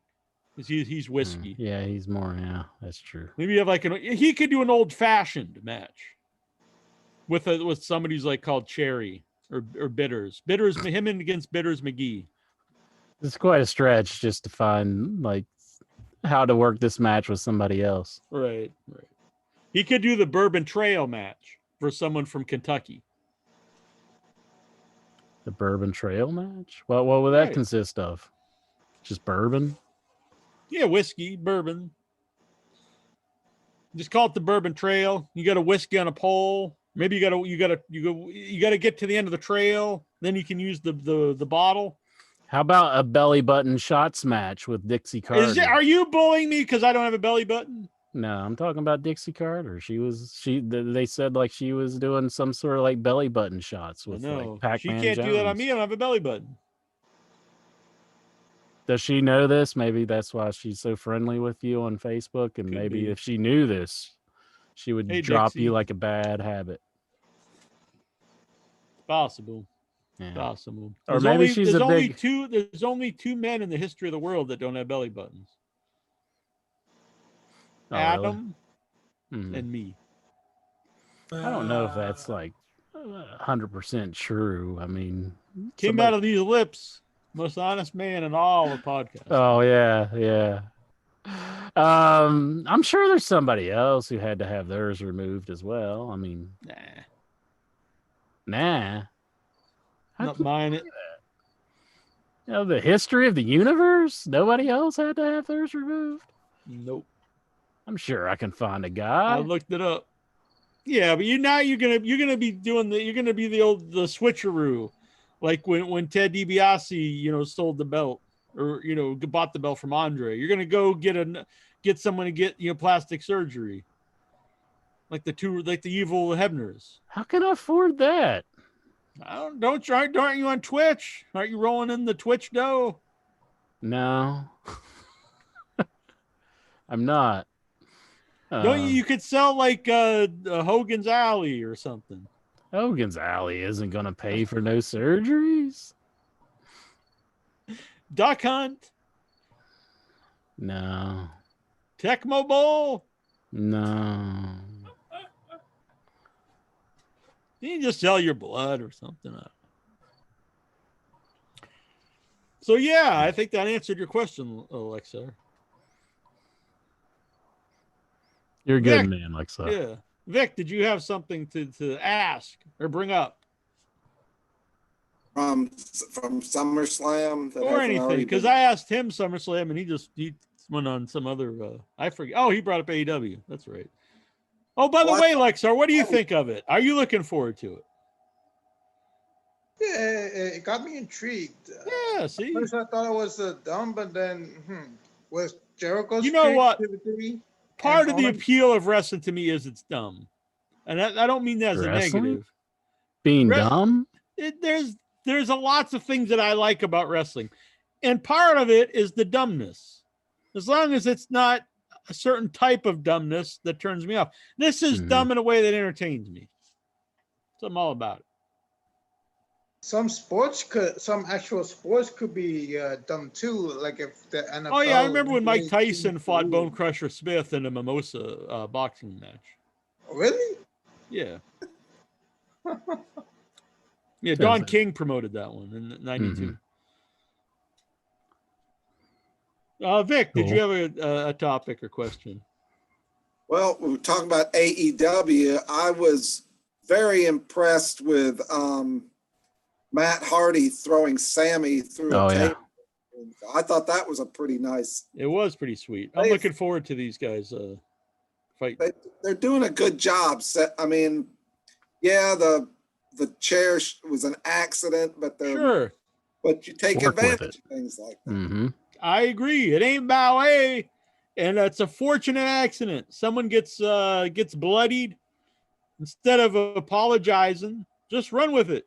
Like, exactly. Yeah, he fucking bloodied this guy up. It always seems to happen to Matt Hardy, though. I remember the time on SmackDown he was wrestling against Ray when Ray had a knee brace and it caught him in the head, and he just about bled out there too. So. He's used to it. Seasoned vet of bleeding. But I did like how they had Sammy come out there and do like the cue card, the signs, like showing them to the audience while they're at a commercial break. And as he was flipping through them, they started saying stuff about Matt Hardy, like Matt's going to delete him and all that. I thought that was a pretty good way. And then he came out and attacked him. So good. You ever, when in your fighting days, didn't you ever do a blade job just to like put over the brutality of the match or the fight? No, because I was always the hero in all of my fights, and I was just, but I think that could bring here. That's but I was really the unstoppable beast. I was just I couldn't be Stone Cold Steve Austin cemented his place as the biggest babyface in wrestling because of an amazing blade job in his match with Bret Hart and the double turn. Arguably the greatest match of all of WrestleMania. So Incher, I'm telling you, you could blade your head or whatever, your arm, your eye. Don't do your eye. No. And then this could put you over huge. No. It could put you over here. What if you did a blade job next time we're arguing? We're arguing about did this happen or not, and all of a sudden you just bust into you're like, your blood's just pouring out. People would get sympathy. They're like, holy shit, look what Jack did to Incher, talking about him making up stories. They would start to believe you and get behind you, and they'd be like, yeah, Incher. That, or they would just say he needs to be committed. He's a cutter now. I mean, that would hide it. So I'm not saying you just look around the camera and start cutting yourself. You do it so it's hidden, and you're just like, your blood just starts pouring out from the argument. There's nothing better on Stranglemania whenever like Sweden House or whatever goes to blade himself, and Violent J goes, "Get that shit off the camera! You're not supposed to see that." He like picks up the blade, and you can see him just doing like this.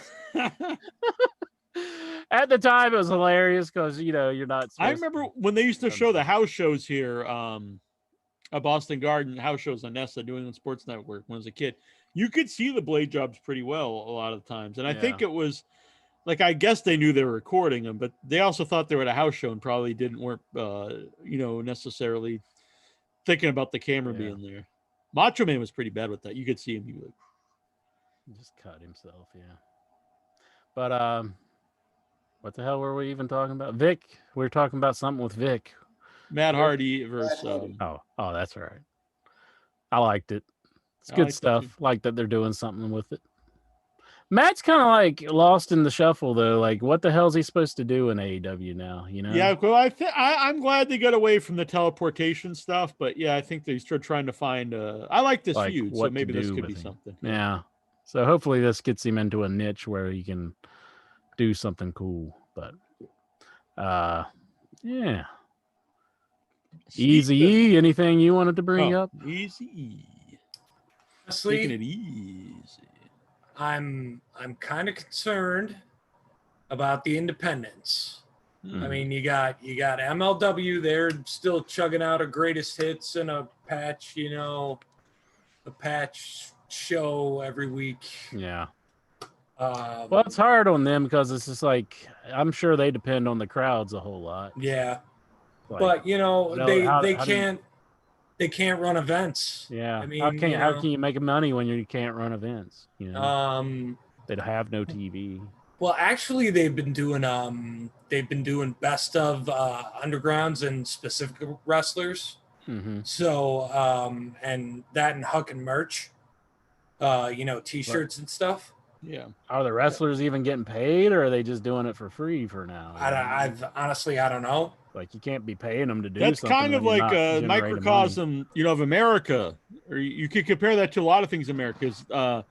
Like local restaurants near me, a lot of them have closed because they don't have the business. They couldn't open bars. In Boston, True. Tons of music venues have closed. Some of it's been around for decades. They have a lot of history and stuff just because they can't be open. So, the independent wrestling scene's the same way. Independent actors, I know, I'm friends with a lot of them. It's hard for them because they're not shooting films. And it really hurts the smaller independent businesses all across the country. But wrestling, restaurants, everything. But you get some of the greatest matches like La Parka versus Sabu. I mean, yeah, Stone Cold Blood match. It's up there on MLW's YouTube right now. I mean, one of the greatest matches ever.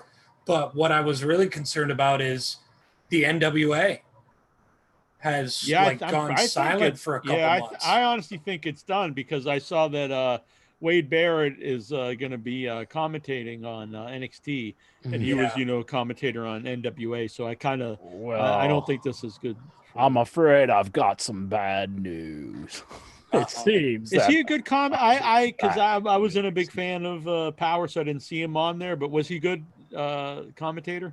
It was, yeah, Power was chugging along all right. And then they derailed. Honestly, Wade Barrett and Cornette would have been a dream team on commentary, but you know, yeah, the other again, guy's too goofy. You give Cornette an opportunity to open his mouth. You give him an even greater opportunity for him to stick his foot in it, and you know. And the thing is, he's his own worst enemy too, because he double downs on this stuff. Like, honestly, what he said, if he just would have came out and said, "Oh, like I wasn't thinking" or something, I don't think it would have been that big of a deal. Because I don't think he meant it to be like this. But then he doubles downs on it, and like it does make it like it makes it worse. Jack, it just makes it 10 times worse. When a bit of an error, he can't really do this stuff. Yeah. When I thought that you booked Sloth for Without Your Head, you're bringing this up. This was like an hour ago. I wasn't thinking. I applaud you. See, all is forgiven, isn't it? Thank you. I wasn't thinking. That and what I'm eternally mad about is, have you guys ever been to the Pluto.tv website? Yeah, I have. We used to give some stuff away on Without Your Head from there. Yeah, they were literally, they have a channel devoted to TNA. Really? And I'm like, I turned on Slammiversary from like 6 years ago, and I was like, shit, I paid for this. It is weird. Like I don't really watch it anymore. I don't watch it, but think back in the day, I bought all those pay-per-views, and they were like $30 a month or 35 or something. To think now, like if TNA did it, maybe they still do pay-per-views. Right? Like I would never even think of buying it for 30. They don't put up like current Impact though, do they? Like current, like because I do pay for that now. No. Oh, okay. I don't think so. Yeah, although I have to wait like a week after it airs to actually watch. Most of what I saw was Abyss Golden Years, and like not even from the early years when they had Abyss. some. I know, right? It's hilarious to kind of say that, but I'm sorry. That was probably the best TNA had going for it. I mean, you know, I like this. And they don't even bring back the early years with actual talent when Nash and Hall were still working, and you know. What if they did a golden? I guess they kind of did that on the WWE Network there. They did that show. I was thinking like a Golden Girls kind of show with just old wrestlers. The Golden Boys. But they did, that's kind of WWE house. That is kind of, yeah. But I mean, like, where were you when Dixie Carter was getting thrown around, Jack? I mean, come on, man. I hadn't lost all the weight yet, so I couldn't go up there and protect her. You were still guys with fries in it, huh? Exactly. Which there's a movement to bring back guys and fries intro on the Facebook. A lot of people are demanding this. Wow. Demanding? Mm-hmm. A lot of the women intro, if you know what I'm saying. Oh. They want an updated guys and fries. Well, what's stopping you? You can do it. Nothing. I need a cameraman. You gonna come take some photos intro for me? Don't you have an air fryer? Or I thought you had Mitten. Mitten can get He's up in there. Kentucky. Yeah. He would. I'm in West Virginia. I'm not that. I mean, I'm pretty far away too. I know, but it wouldn't be the same. It'd be like old times. The last time you were there, when I took the original guys, and when the original guys and fries photos were taken. Mm-hmm. You were there. It would be weird to do it without you. Just sitting there. How would you? Well, maybe we can zoom you in, and you could just sit there and watch me, like sit in like a bathtub full of mashed potatoes, for like a photo shoot. A bathtub of mashed potatoes? Yeah, that's one of my ideas for one of the shots. That's a lot of carbs, Jack. Well, I don't say to eat them. I'm just gonna lay in them. Real talk question: butter or gravy? If I don't really, but if I was gonna eat them, just what I think tastes better, I'd go with gravy. Hey, there we go. Enter you a butter or gravy guy, or both. I don't know. My brother's a hot sauce guy. He doesn't like butter or gravy, but he puts hot sauce on. He puts hot sauce on mashed potatoes. Man, bizarre. Wow. I'd probably say gravy. Gravy's good. Wow. Well, what if it's me in a bathtub of mashed potatoes and I'm just, and I get some dripping gravy all over my chest? Normally there's butter in there already. Like most people put butter in their mashed. Yeah, you got to put butter in the mashed potato.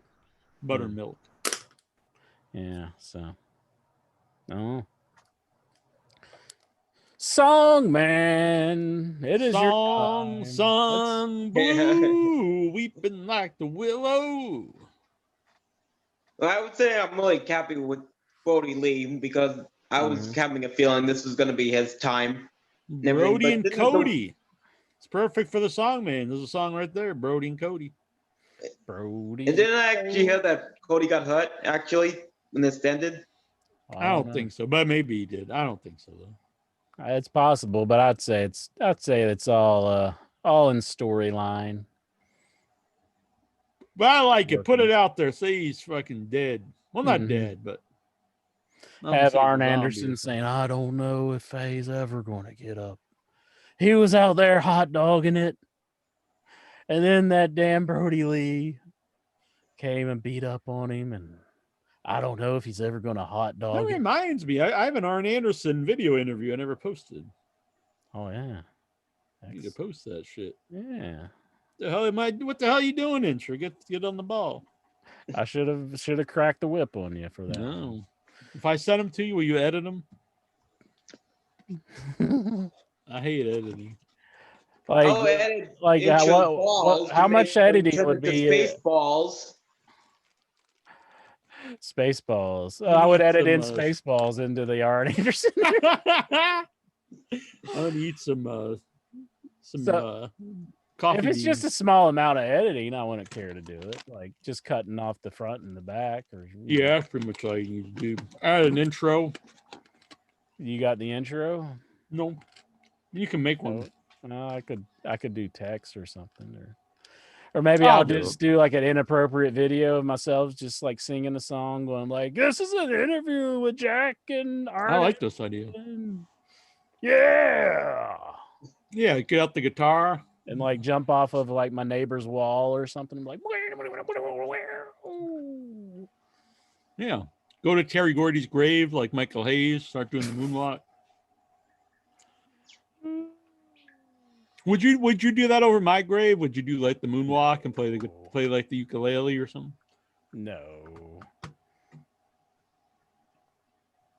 I give you permission. No, I wouldn't do that. I wouldn't want to do that. I'd be too busy spitting on it. Pissing on it, probably. Oh. Fucking dropping trow, you just be like, I'm just kidding. I'd serve you up some mashed potatoes. I'd be like, I'd have to pour out some mashed fries and take pictures. Uh-huh. The final guys and fries. Just slather it on your grave.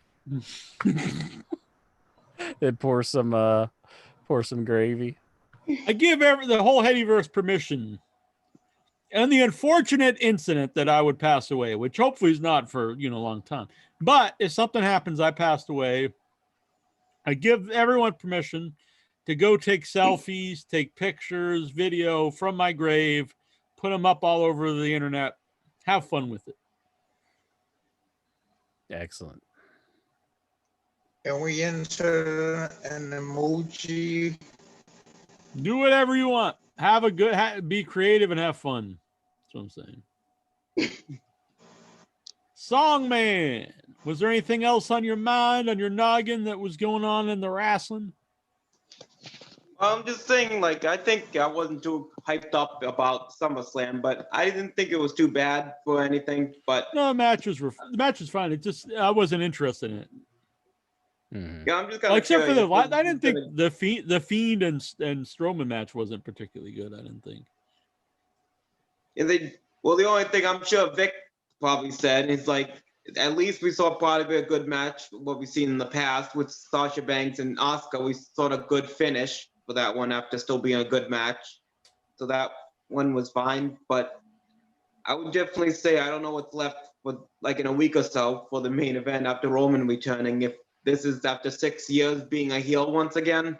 I see a lot of the internet saying he's a heel, but I don't think he is. I think he's just a baby face. He's just a cool baby face. Good job with that chair, Strowman. What about this shirt? Wreck it? Was it like wreck everybody and leave? It's kind of funny, but like I would never buy that and I'd never wear it around. Yeah. It's kind of dumb. I would wear a Sergeant Slaughter shirt though. Did you hear that Kevin what's his name? Lars Sullivan's like training for a big comeback. To porn? To gay porn? No, to wrestling. Oh, no, I didn't know this. Yeah. He's going to come back to wrestling. That's good. Well, wasn't he working MLW with really? Pillman Lars Sullivan Jr.? was? Oh no, I was talking about Kevin Sullivan. Oh, Kevin Sullivan. Ah. Oh, that'd be. Then he should bring in Kevin Sullivan and say he's like Lars Sullivan's uncle or something. Yeah, I didn't hear the Lars part. I heard the Sullivan part, and I'm like, oh, Kevin. Yeah, Kevin Sullivan's he's like working with MLW. It is weird though, because like he was like at a debut and beat Cena and all these things, and then like he just totally fizzled out and did nothing. Anxiety. Yeah. Yeah. Well, is it all of a sudden better now? He's gonna be okay. I don't know.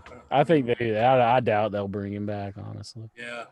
Yeah, there's a lot of dirt on the guy, and not just the porn stuff. I mean, I think in their mind the racist stuff is probably a lot worse, which really is, honestly. All right, should we get to these? Oh, Steven, did you have a topic or anything before we get to the questions? Steven awake? He's literally asleep. I think he's nodded off, gentlemen. Dead? Oh no. Hope he didn't pass away. Well, I want to point out that yesterday was Vince McMahon's 75th birthday. Well, happy first birthday, Vince McMahon. Boy, he looks like he's 75. He doesn't look a day over like 90. He's not looking. Yeah. He really turned into like his mother at 100. His mother. Yeah, it's true though. His mom. All joking aside, he's real. I don't hate to say this, but he has like really gone downhill this last like year or two. He looks old and doesn't look good. Yeah, he's gone from crazy. He's gone from crazy to batshit crazy. Yeah, you think he looks good, Lexa? Or like, I honestly, like, I'm not just in a bit. I don't think he looks healthy or good. Well, you say he's healthy, but his mom is like 100 years old and still alive. So okay, he has genes like his mom. Vince will probably live. I don't think his mom was doing a lot of steroids though. Allegedly. His mom wasn't on the juice. His mom probably slept because I don't think he sleeps either, does he? Yeah, I think he believes like sleep is like his worst enemy or something. Where like normal human beings think that they need to get 8 hours of sleep a night, you know. He's like, I just need power naps, pal. I only got 4 hours last night. I don't normally do it. I had to get up early for a doctor's appointment, and I was up late, which I shouldn't have. But all right, Incher, let's get to these questions. Your bedtime, Jackie boy. Bring it, dude! Look at that. What? Incher fears to kill. I agree with that. I'm Vic has found his new gimmick. He is the sign guy of the Hittyverse. That's right these days. I was going to be the sign guy. So. Let's see. Thoughts on Vince Rudo wants to know thoughts on NXT starting their takeover pre-show at 6:30 instead of 7 on the same night AEW scheduled to air at 6. AEW ended up starting around 6:30. I mean, it's obvious. I mean, the whole reason they at NXT even on TV was because AEW started, and they got delayed because of the playoff games, right? So, I mean, there's no real, there's no benefit of starting at 6:30 if they were going to start at 6. Yeah. See, I thought NXT's their pre-show was always only 30 minutes, though. Well, I'm not positive. It probably is. Because how long? This is like a story we have to read, apparently. All right. So this is about Sanjay Deville and the attempted kidnapping. Deville, which I believe is Sanjay, his real name. Well, it is, yeah. Sanjay Deville. Sonya Deville. Yeah. DeVille encountered the evening Thomas invaded her home. She was sleeping in her master bedroom when her alarm went off. Mandy Rose was sleeping in the guest bedroom, and DeVille woke her up to tell her the alarm went off, then turned off the alarm and entered her kitchen, turning on the lights. This is very long. I don't know. Do we need all this information? She looked outside a sliding door that she usually used to enter the house and saw a man dressed in black wearing a mask outside. She asked him, "What the fuck are you doing?" But he just looked at her with a deadpan expression on his face and approached. At that point, DeVille knew he wasn't trying to rob or burglarize the home, but instead was there for her. She ran out of the kitchen to the guest room, grabbed Rose, and they ran to the garage with Rose's cell phone and car keys. The garage was down the hallway from the guest bedroom. So if they went the other way, they'd have to run back towards the intruder. It sounds like a movie. DeVille jumped in Rose's Sounds like car. what actually happened. DeVille jumped in Rose's car to drive, but couldn't get it to start. This is just like a horror movie. Because she was so freaked out that her foot was on the ignition, not the brake. Rose was able to press the manual start button, so the engine revved, and they pulled out and drove through the neighborhood as Rose called 911. The old ECW wrestler. He's going to chokeslam this guy. 911. They returned to the house after they were advised a deputy had arrived. The deputy asked them to wait, and when backup arrived, the authorities entered the home through the garage and returned several minutes later with the suspect, who DeVille identified as the same man she saw and the same man who was seen on the video monitor. DeVille testified that the man had never had permission to enter her home and that she had no communication with him before the night he invaded the home. She showed video footage of the incident, which saw DeVille looking through her doors and then running out of the kitchen. The man dressed in black entered the house and followed the same path, exiting out the same kitchen door DeVille fled through. During her appearance, DeVille was presented with photos of items that were not in her home until Thomas broke in. DeVille was then asked about checking her Instagram messages after authorities gave her Thomas's name. I think I'm like halfway through this. Do we really need this whole story? I think people can look it up. I think most people's probably read it. I mean, so bad stuff happened and this guy's in jail. Yeah. There's actually like news footage that shows security cam footage of Sonya Deville's intruder walking into her home. So, like, is this a question or I think it's just what are our thoughts on this? Bad. Oh, well, we kind of talked about it earlier, but yeah, it sounds like horrifying. Like, we do not condone kidnapping. Oh no, that's terrible. Or even like harassing people, like the man was, like sending the emails and everything like that. I mean, leave people alone. These people are human as well. You don't want to terrify them. I mean, right. This guy's probably not in his right mind. So. Yeah. Marty Van Buren, does In Your Head have too much sex appeal? I don't know how we could answer that. I mean, we're in the heat of the moment. We're doing this thing. And it's I remember many times being in the heat of the moment with Insure. Yeah. So it's like, we can't help just how we are. We just have to know, how do you all feel? I mean, obviously, Steven's, riveted. Definitely. I like that we just have a sleeping guy on the camera. Is he really asleep? Either asleep or dead. Doing something, isn't he? Like, I see like a reflection of something.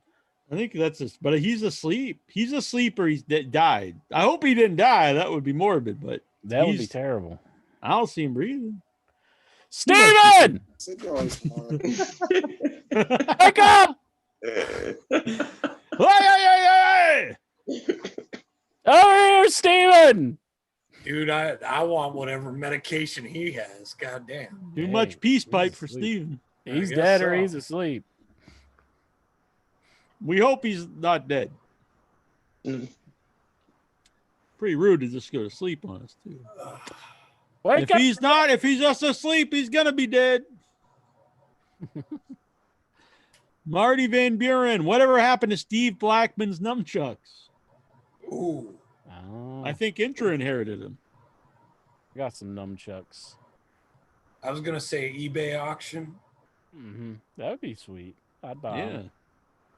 Nunchucks. You ever bringing the nunchucks out anymore, Intra? Oh yeah, I've been messing with the nunchucks. Yeah. Nunchucks packed with glow sticks. Yeah, that's what. Yeah, I could use a pair of those. Glow sticks. Do you ever think of taking the? They probably got double-ended- LEDs nowadays, though. Yeah, like, I know, they probably right? just don't even do the glow sticks. You ever think of taking that double-ended dildo mitten set and making it into nunchucks? No. Oh. Frank O'Brien. He unfriended. I mean, he unblocked me, so now I can read his post. The guy tells Incher, tell me to unblock him, and he had me blocked. And he calls himself Brains. Jesus. Ever seen each other's wieners in the hotel? This is your buddy, your pal. This is why he wanted me to unblock. He's curious. He had me blocked, and he's wanting to know if we're looking at each other's wieners. But he wanted to watch the show, but I don't think he realized that he blocked you, I guess. Is that what happened? He never really told me that. He blocked you and he didn't realize it? Yes, that's why I said on the show I tried to unblock him, but he wasn't on the. Remember, I showed the whole block list. He wasn't there. Yeah. I don't know. He Jack. unblocked me, so now he can watch the show. I don't know, Jack. It seems like you and Incher are dodging the question here. He's curious. Well, he wants Incher was turned the other way from me, so I didn't really see his wiener. Inquiring minds want to know. No, I never. And Incher wouldn't have seen mine because he was facing the direction. Well, of course, that's a given. Next time we'll use mirrors. Didn't feel it either. Oh, zing. The Grand Canyon doesn't feel like a hot dog getting thrown Oh, whatever. You're Brian Knobs and me. Is that what you're saying? Is Jack correct? Yes. Oh, I think there's more to this. This was my reply to. It was a picture of.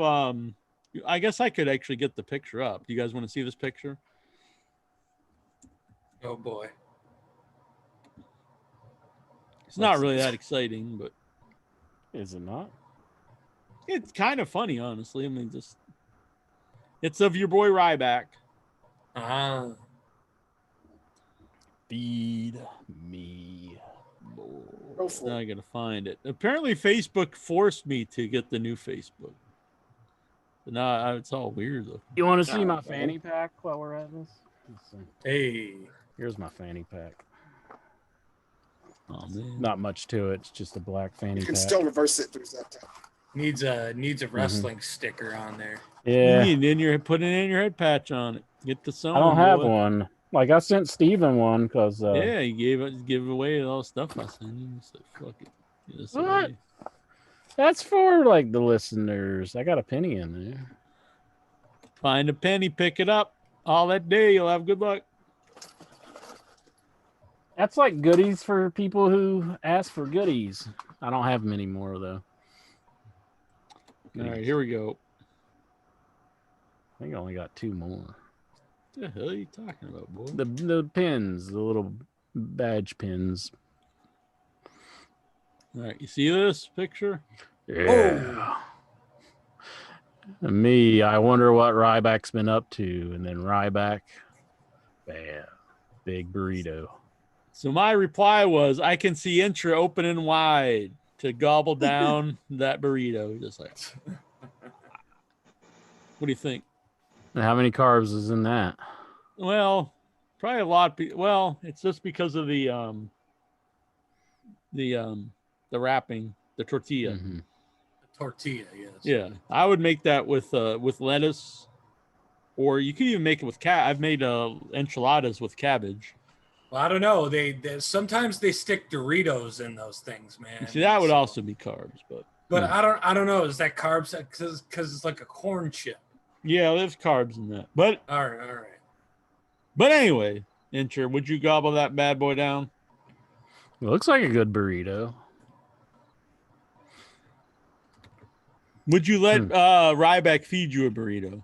That would be a fun video, though. Sure, I'd be down for it. Marty Van Buren. I'm sure he'd be like real intense, and he's just like, and now I'm going to feed Incher a burrito. And I'm like, I'll be like on a like Clockwork Orange at the end where he's just right. Like, yeah, instead of the eyes, he just has. Yeah, they have a thing with your mouth. Oh, I was talking about when he's eating the pancakes. You know? I thought you meant when they have instead of the eyes pried open, they have like some stuff, and he's just shoving the burrito down your throat. Yeah, when he's trying to pick up the fork and he's like, "Fucking health." Can we even say that? Steven's coming to, so he's not dead. Steven! You've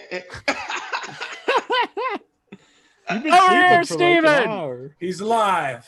I'm glad we were wondering if you died. No. It's apparently a very exciting show here this evening. So what's the name of that sedation medication they got you on, Steve? I remember we started the show. He was turning lights off and his eyes were all big.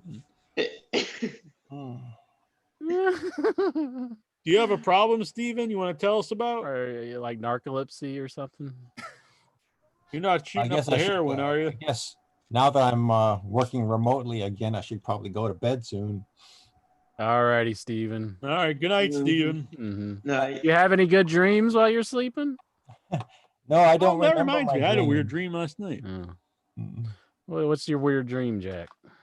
I was in Boston, and it was a person I actually know. Nighty night, Steve. In real life. I never met him, but I know him from the internet. And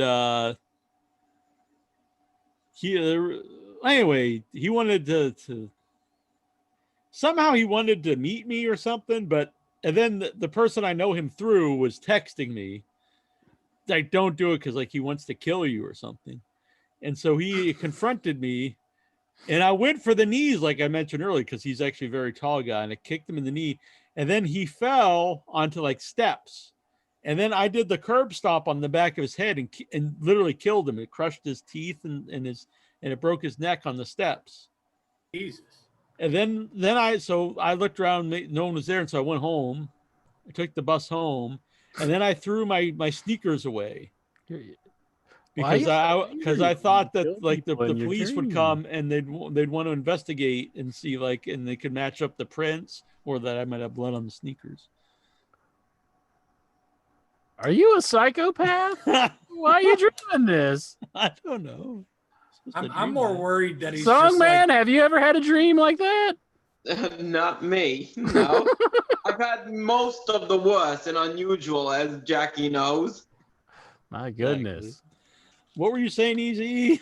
You were more. I was like, I'm just more worried he's like talking casually about this. Like, no big deal. I curb stomped the guy. Threw the shoes out, no problem. I remember I could hear in the dream like the crack is like his teeth shattered outward like this, and like his head just like it cracked. Jesus, his jaw opened up. You got to be a real angry I was really person worried to about curb like stomp somebody. I was worried that my shoes would like somehow like could either have like prints on the back of his head get your blood on my shoes or his blood on. Yeah, that's what I was worried about. So I was trying to get rid of the shoes. Oh my! And I have other black sneakers, and then my thing was like, if there was video of somehow of me in Boston, then I'd be like, well, no, these were my shoes that I was wearing, and then I knew that the prints and stuff wouldn't match. Well, GTV has footage of your dream, Jack, and wasn't. That is a recurring dream of mine. Is like getting out of murders. Remember the one? It was like a really like long dream where like I was like. I killed somebody, and then like I took off all their meat and stuff, and I put it with a bunch of old bad meat that was in the freezer, and so I mixed it together. So if the garbage man came, they would just think it was bad meat that I threw out of the freezer. So I mixed it, you know, so it was, and then I took all the bones and I smashed them up with like a sledgehammer, and then I put them in like bricks and I put them in the wall. And then remember I was telling you, my mom was like, don't do that because then there's like evidence, you know, that their bone, if someone would somehow, and was like, but part of me wanted to keep like. So your mom's like an accomplice? I guess. But I remember I woke up because I was literally nervous about, because it was garbage day when the trash man comes, and I woke up actually nervous that the garbage man was going to find the meat, the body parts in the trash. Have you ever killed a Headyverse member in your dream? Well, this person was more of a without your head person, but do you include that in the Headyverse, or is Headyverse just in your head?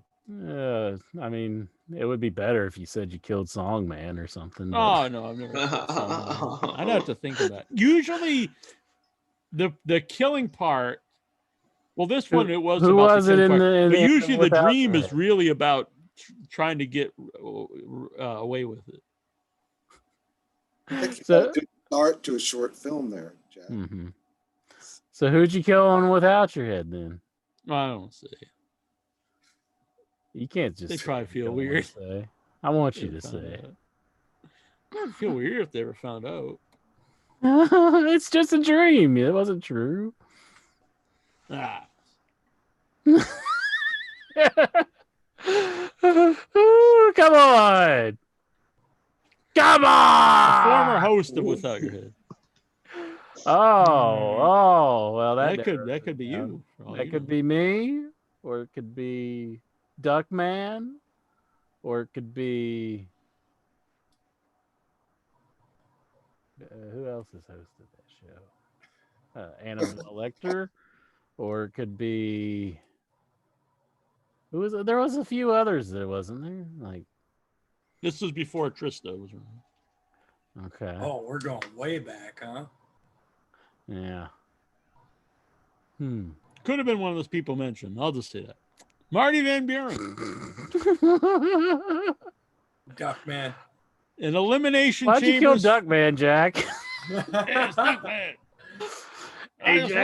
I just threw it out there. I'm like, Duckman. Is it true Terry Funk fucked Missy Hyde on Thanksgiving table? I don't think I've ever dreamed of killing anybody. I can't. Dusty Rhodes, I've always hated your family. What are you boys trying to do to me? I've dreamed of like other people killing people before, like, and I'm worried for them because I know Sometimes I don't dream of the actual killing part. Sometimes it's just it always really goes around the actual trying to get rid of the body or get away with it. That's really the core of the dreams if it's about dead people. Have you ever like shot a body out of a cannon in your dream and just where It's usually just like this one was just trying to get away with. I didn't do anything with the body. I left it there. Okay, well I'm trying. The other to ones were like ingrain trying to this actually one get rid of them. I remember one I buried him like under a bush. That's out here, and then like years later we were moving, or no, they were like tearing up the bush, and then I was like, oh, I gotta dig up the body and move it or something. Yeah. Jesus, Jack. It's just dreams. They don't mean anything. It's like involved though. And there was a zombie and it strangled you. No, they're very like reality based. There's never like supernatural stuff going on. Yeah, but when I have like crazy dreams, it's like, oh, I keep waking up over and over again, and it just pisses you off. You're just like, God damn, I'm sorting out parts with old expired meat and throwing it in the trash in case a garbage man's going through looking for Social Security numbers and tax receipts. Like, and then I did something with the hair too. I don't know if I burnt the hair. But I remember like really crushing down the teeth and the skull and the bones, or not all the bones, but really the teeth, because I think I'm pretty sure if like we cut these clips out, we can pretty much make it like you confessed to a murder. there is a video. There's already my confession of murder. Me and you at the I know, first fan fest. Jack living under a bridge, like I'm gonna grind him down and then use him for pavement, repave the bridge. It's a pretty good idea. Yeah, this was put in bricks. You put it on the wall. My mom's like, don't do that because then there's always evidence there. Yeah, and then your in mom's left like- field, your mom comes in like, I like that your mom's like helping you. She honestly didn't show like oh, why'd you kill anybody? It was just like don't There's no leave part of your evidence. mom that would turn you in or anything. It's just Probably not. helping you. I don't think like in reality. I don't think so. She probably. You think if you killed somebody in reality, she wouldn't tell on you? You don't think she would? No. That's it. I was always you don't rat people out. That's the But lowest that thing makes you an can do. accomplice, though. If they ever figure you out, that makes Yeah, you but for your like own just family, as guilty almost. your own family. So would Troy tell? It would be low. I think it's lower to rat your own family out than to help them get away with something. yeah, That's an Italian thing, isn't it? gotta cover for blood, man. Next question. Huh? I don't know. That long arm of Johnny Law will come and get you. You gotta tell the truth. Family's more important than the law. Well, at least we know who's gonna fold under questioning, Jack. That's right. Oh, don't tell not me to if bring you it, murdered not to anybody. bring in the inner circle I'm in any of these crimes. If you tell me you murdered anybody, I'm going right to the cops. So just don't ever do that. I'll start singing like the biggest canary you ever heard. Tattletale McGee over here. Get the boss man on the phone. Where's the reward money? Marty Van Buren. An elimination chamber is filled with rubber mallets, olive oil, and thumbtacks. Jackie Jones, the Power Goat, Dan Spivey, Mandy Rose, and David Grohl enter the chamber. What happens next? I don't know. Hopefully you wake up. Dave Grohl, Mandy Rose. I think Vic wins the answer. That was a good one. I gotta go with Vic on that one. Marty Van Buren, why is Kane Hodder obsessed with height and wears lift shoes even though he's 6'3"? I don't think he's 6'3". I'll just say that.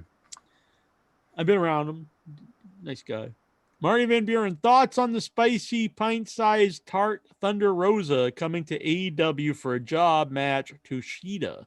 Is there any other outcome than losing and returning to the NWA COVID era abyss?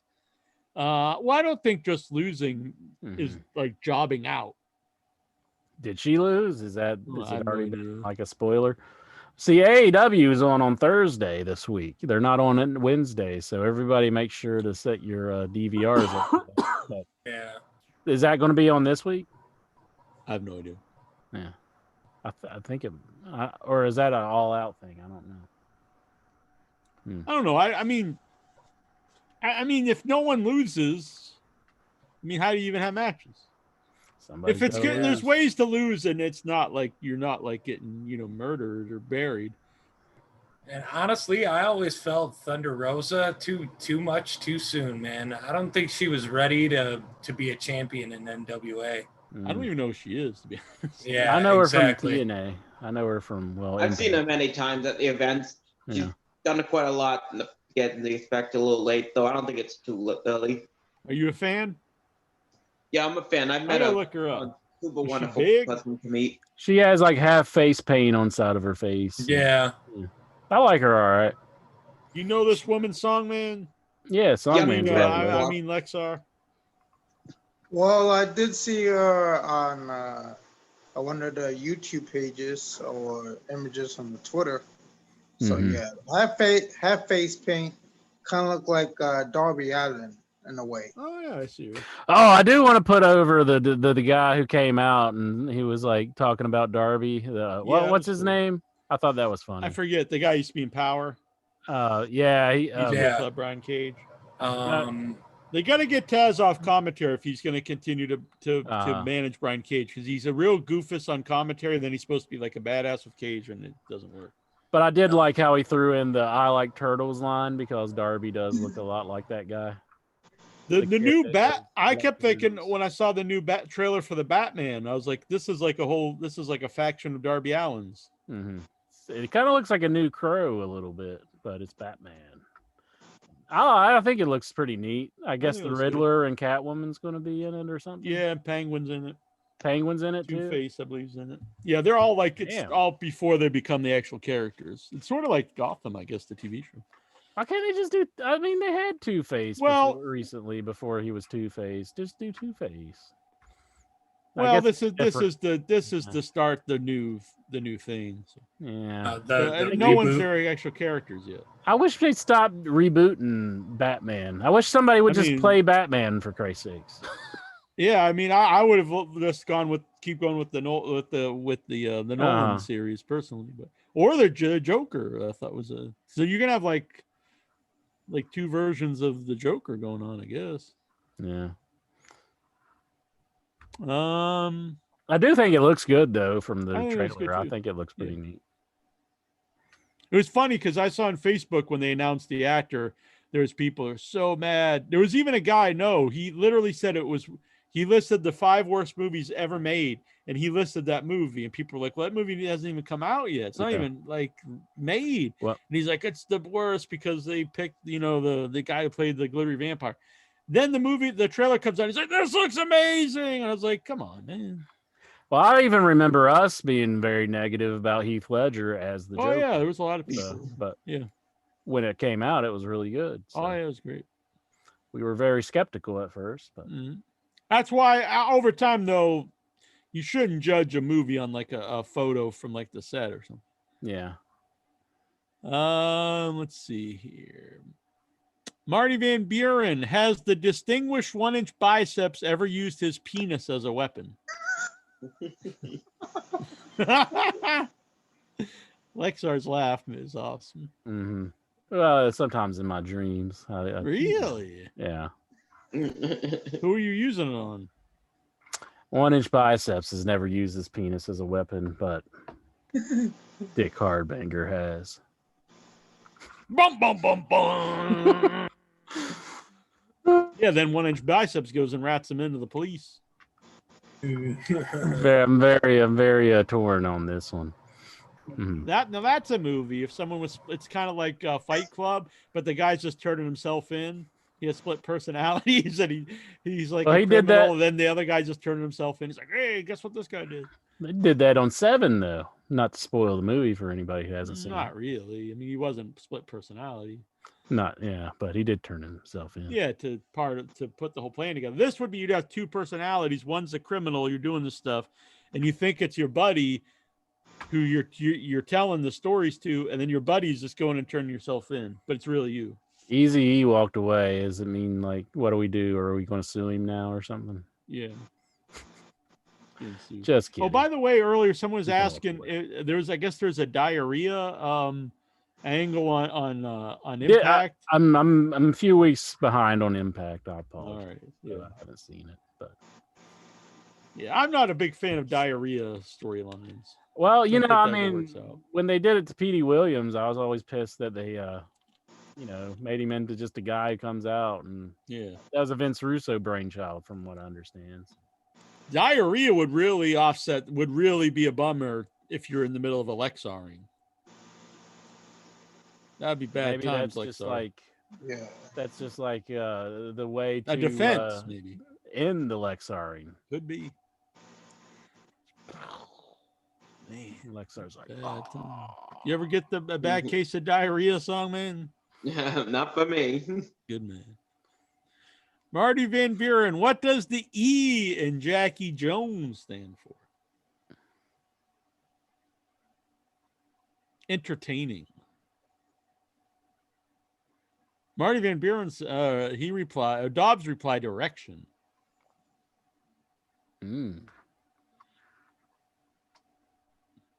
What does the E mean to you, Insure?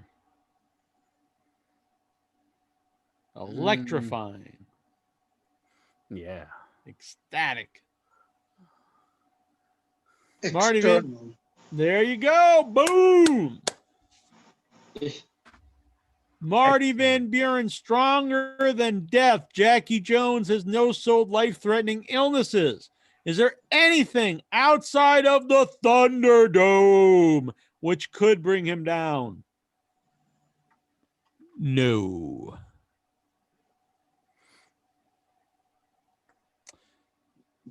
Marty Van Buren. Fuck, marry, kill. Vince McMahon, Linda McMahon, and Hornswoggle. Ooh. Damn, I'm gonna marry Vince. He's got the money, owns a company. He's not gonna live much longer. That makes sense to me. We'll bang Linda. Just fucking kill Hornswoggle. He's been on the show. He's a nice guy, but I don't know. It is I'm going to marry Linda because she can put up with a lot of bullshit. I'm gonna. you're just gonna bang Hornswoggle. I'm gonna bang Hornswoggle. Didn't see that. Then I'm gonna kill Vince. Man, I think makes Linda sense. makes good cookies. I think she's just drunk all the time. Oh shit! Vic, Why didn't I figure that out before I married her? Damn it! Doesn't she just look like a drunk though? I've always got that impression every time I've seen her on TV. I thought she was working for the Orange Man. Yeah, Like She an is, economic advisor or some shit. Yeah, like small businesses. Yeah. Which really makes a lot of sense if you consider what she Yeah. does. But, No, not Vic really, but- Javoa. Oh, he said Orange Man. I thought he meant Orange Cassidy. I did too at first. I got it. What's he mean by Orange Cassidy? What?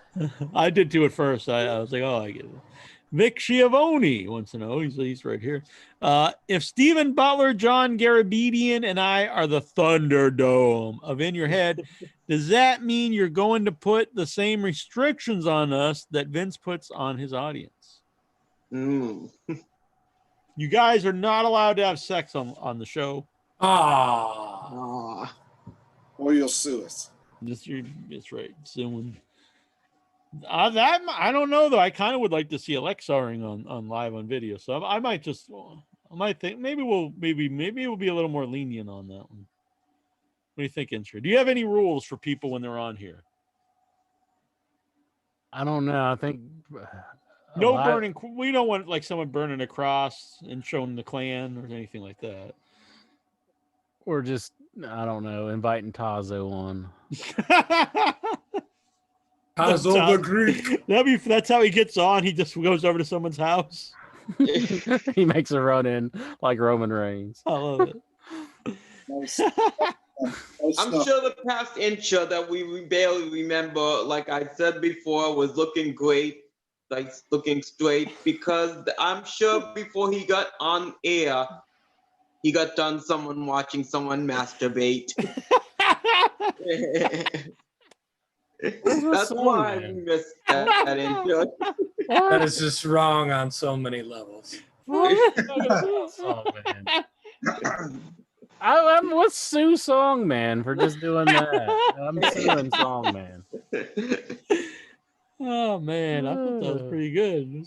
Can I Had a find good him? ring to it. Can I fine him for something? We need more fines on the show. I like it that Jackie Jones's face turns red with excitement and pleasure. Well, I'm very tan, honestly. I'm the most tan I've been forever. Oh, okay. And so I am a little let down that so often, because I'm kind of bright here, you can't see the tan. But but you can every once in a while. And you can That's kinda what see the happens tan lines around my eyes from my sunburn. That's what happens when you actually go outside, Jack. Right, yeah. I'm outside all the time.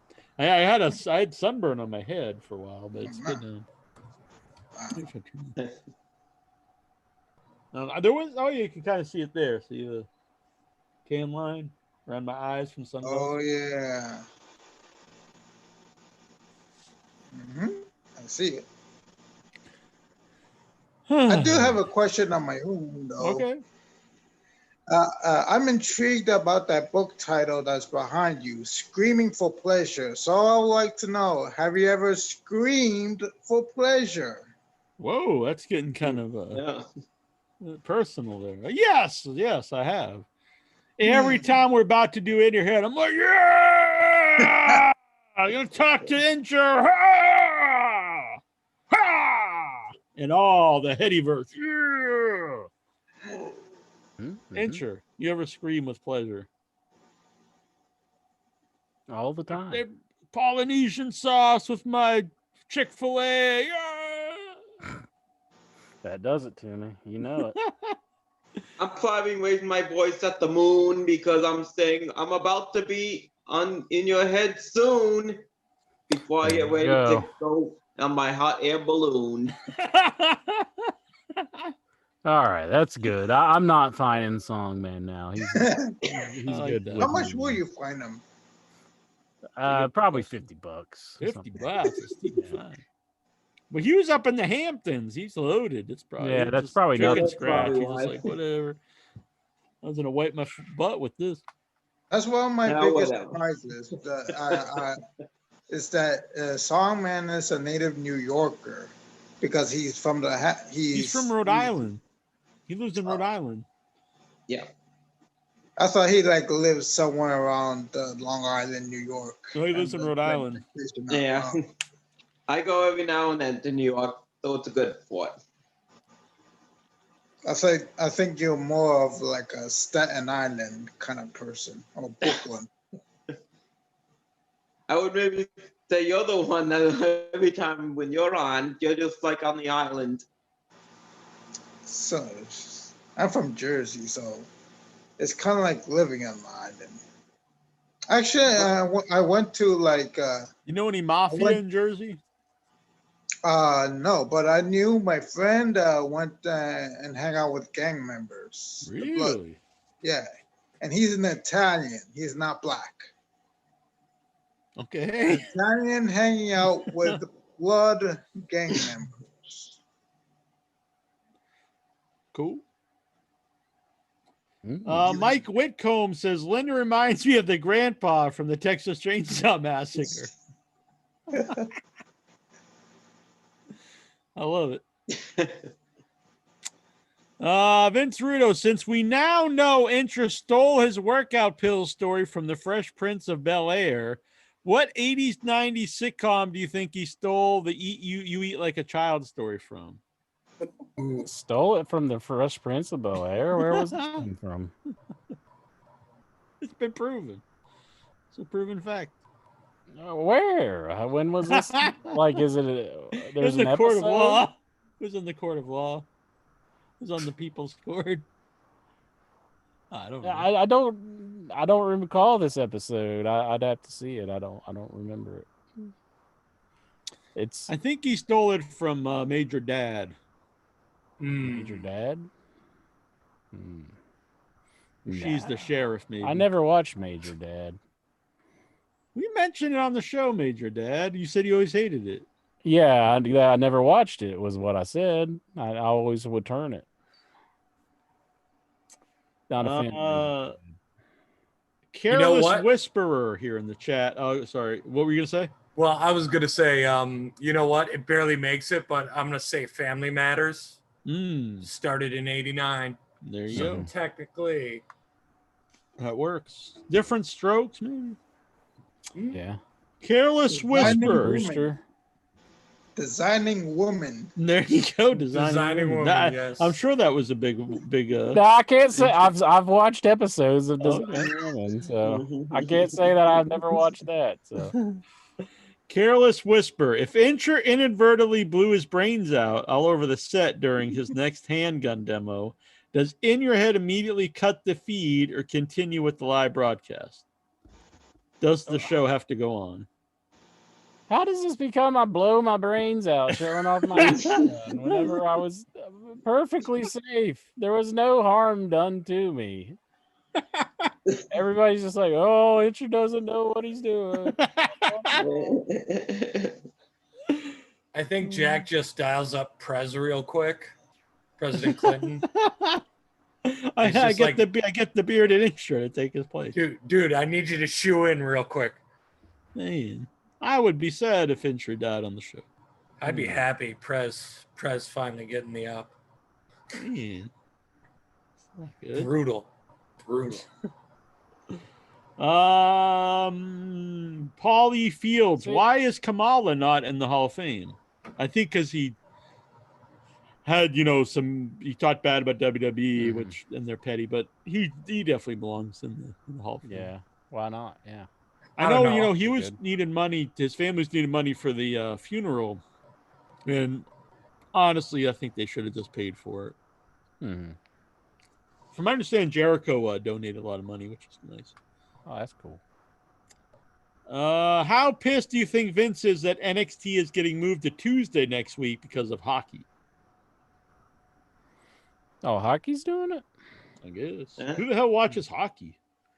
I'm sure there's a lot of people who watch it, but I think it's not one in of my area. Easy watches hockey. All right. Yeah, I'm sure Steven does. He's Canadian. Yeah. That's like a step. That's like. Oh, he's got a hockey shirt. Oh, all right. Well, he's got a New York hat, though. Huh. Where are you from, Easy? I don't know. Upstate New York, actually. All right. So near the border. Yeah. Yeah, because when we were in Buffalo, we went up to. That's where we went. We were there for a festival and went up to Canada. I'm actually in that area, so yeah. Oh, okay. I had a good time. I had what is it? Is it Bob the Butcher? Something Butcher. It's like a roast beef place. Yeah. It was good. And it's on like the something weck bread. Or that's what's called, beef on weck. Yeah, beef on weck. It's good. Nikhil wants to know if he can ask questions. I say he's got carte blanche to ask whatever, how many ever he wants to ask. Would Incher be pissed if Jack started selling T-shirts with the picture of Incher pointing the gun at himself? The thing was, I turned it like this. It wasn't like I was sitting there pointing at myself. And I didn't want to be an asshole and be like this. I shouldn't have ever even got the damn thing out. But. I don't know. It feels like you've been doing like suicidal tendencies. No, I'm not suicidal whatsoever, Lexar. He's finally done enough in your heads. Been like, so the answer is yes.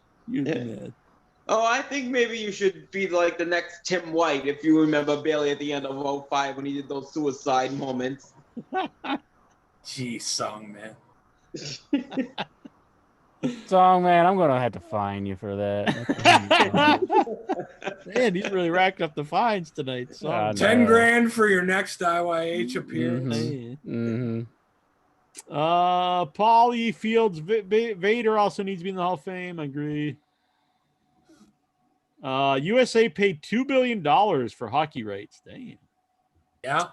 Okay. Believe it or not. Gogo 13 wants to know what's Big Mosh and Blade up to, Easy. Apparently you hang out with them in the Buffalo area. Who? Big Mosh and no clue. No clue. Monday Night Mayhem. No clue. Yeah. Let's see here. Where was it? Dobbs wants to know, what is your most terrible memory in life? Wow. Most terrible memory in life. Probably almost dying in bad times. Yeah, 4 years ago. Bad. Getting my colon removed, part of my colon removed. Jeez. Probably when Jack was trying to like tongue us whenever we all went in for a group hug. Me and Jason Mitten outside of that one breakfast joint. You're like, I was like, I do have a very large tongue though. Yeah. It actually is oversized. That's why I have the underbite, because the tongue has pushed my jaw out. Mm-hmm. Jeez. So any ladies out there? So that's your worst memory in life? I don't know what my worst memory is. I'm probably not wanting to share it here because people make minis of it. What about that time you pointed that gun? I didn't even point it. I was turning it so I could show the camera. There was no bullet in the chamber. I was in no harm. How about that day you read The Blue Guy for the first time? Oh. Was that a terrible memory? Nah. He's nothing. I'm just kidding. Nothing. I'm just kidding. Dobbs, can we confirm on the show that Vic Schiavone is a Pornhub addict? I hear he uses people's email address to make Pornhub accounts. Whoa. Now we know what Vic's deal is. But this is a true story. I got an email, it was actually the Without Your Head email, that I have had like multiple first it was one, but now I've had multiple subscribers to my Pornhub account. I don't have a Pornhub account. So I assume someone used the Without Your Head email address to make a Pornhub account. I probably should go and see what's on this. It's very strange. So anyway, if you're subscribing to the Without Your Head Pornhub channel, that's not me and no one associated with Without Your Head. I thought you were producing. Do you deny these claims? I have produced movies, but they're not pornography. I had the opportunity to do so, but I did not. Let Vic speak on these matters. I'd probably deny these claims made against him. These allegations. Fake news. There you go. Fake news. Paulie curious, Fields, though. whatever happened to the Headbangers, Mosh and Thrasher? They reminded me of the Nasty Boys. I always liked them. And it was weird. They had that comeback, and I thought they were going to stay around, but they didn't. For the retro Raw or whatever. Or the old school. Then they had a little run where they had a couple of appearances after that. I was very curious. Well, what kind of porn movie would you produce, Jack? I wouldn't. What would the storyline be? What would the plot be? The storyline that was proposed to me was they wanted to make one that had like social relevance. I'm serious. Like they wanted me to get in on this one that was like, it was about, I don't know, but it was something about people of color being oppressed, and somehow I don't know. I was not interested. They wanted to make a social commentary in pornography, which I don't know. Whatever. Good, more power to them if they want to do that, but it's not for me.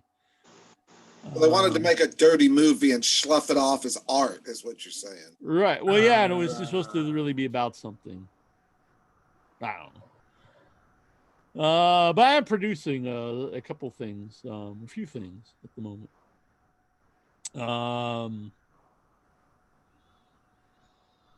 Magic, Monsters, and Monkeys, upcoming documentary. The Once and Future Smash, which we filmed most of that. It's still need to film a few things once it's possible. And also another documentary, Sticky Floors and Stale Popcorn. It's a documentary about B-movies. Let's see here. Dobbs, what are Incher's 5 favorite things about Jack? Ooh, my 5 favorite things. Sit back and listen Jack. to this. Let's see. Very dedicated. There you go. You are. Let's see. What's another one? His smile.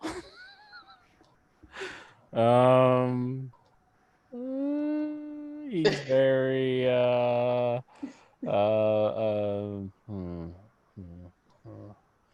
generous. He's a big Sergeant Slaughter fan. And that's 5 already, right? Oh. He's very hilarious. He's a very funny person. He's damn sexy. He's ruggedly handsome. More handsome than 10 movie stars. I love it. Thank you, Songman. Songman's really on the money tonight. He's throwing out all the truths tonight. I'm on the fire for that. No fine. No, we're taking away your fines. I think your fines have been cleared for that one. I don't know. We'll have to discuss it after the show.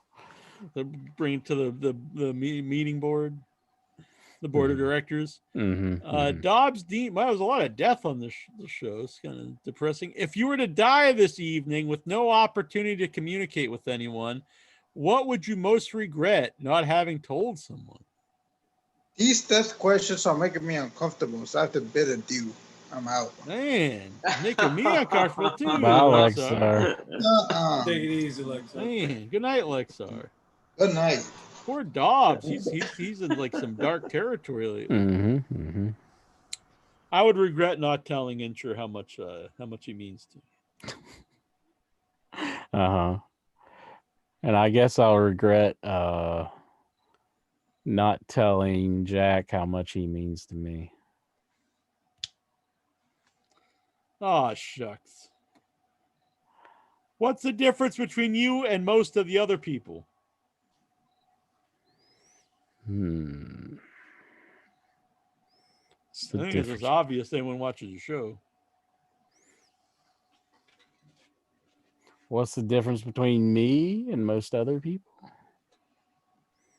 It's that I'm just a genius. There you go. No. It's probably your love of Qbert. I do like Qbert. Dobbs Dean Maya, what advice would I had you a Qbert. You don't have Qbert? I've got the game cartridge, but I want the. Oh, you mean like machine. an actual, like the actual being? No. The arcade machine. The Qbert machine, because it's. What like if Mr. Awesome Roy Schilt would just come over your house and play games with you? Yeah, that could probably get old after a while. What advice would you give the 10-year-old version of you? I'd Don't say stop believing. I'd say, kid, go to college.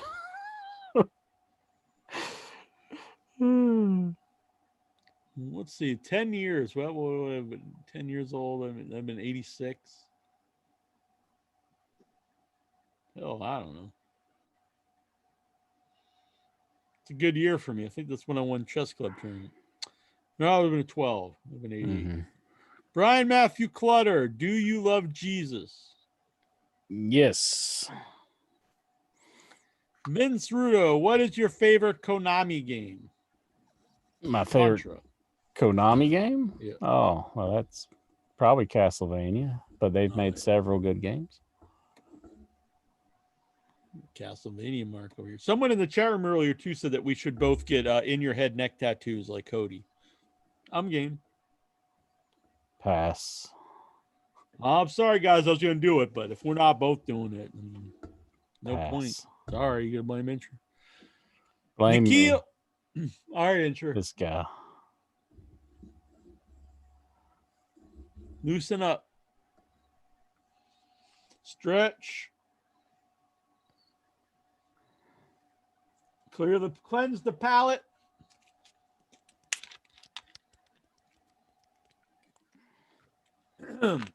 Clear the throat. It is now, as the sign guy says, Incher feels Nikhil. Fears Nikhil. Nikhil. Yeah, I said feels. You might feel them too. I don't know what they do. I feel you. 20 questions from Nikhil. 20? Number one. Right.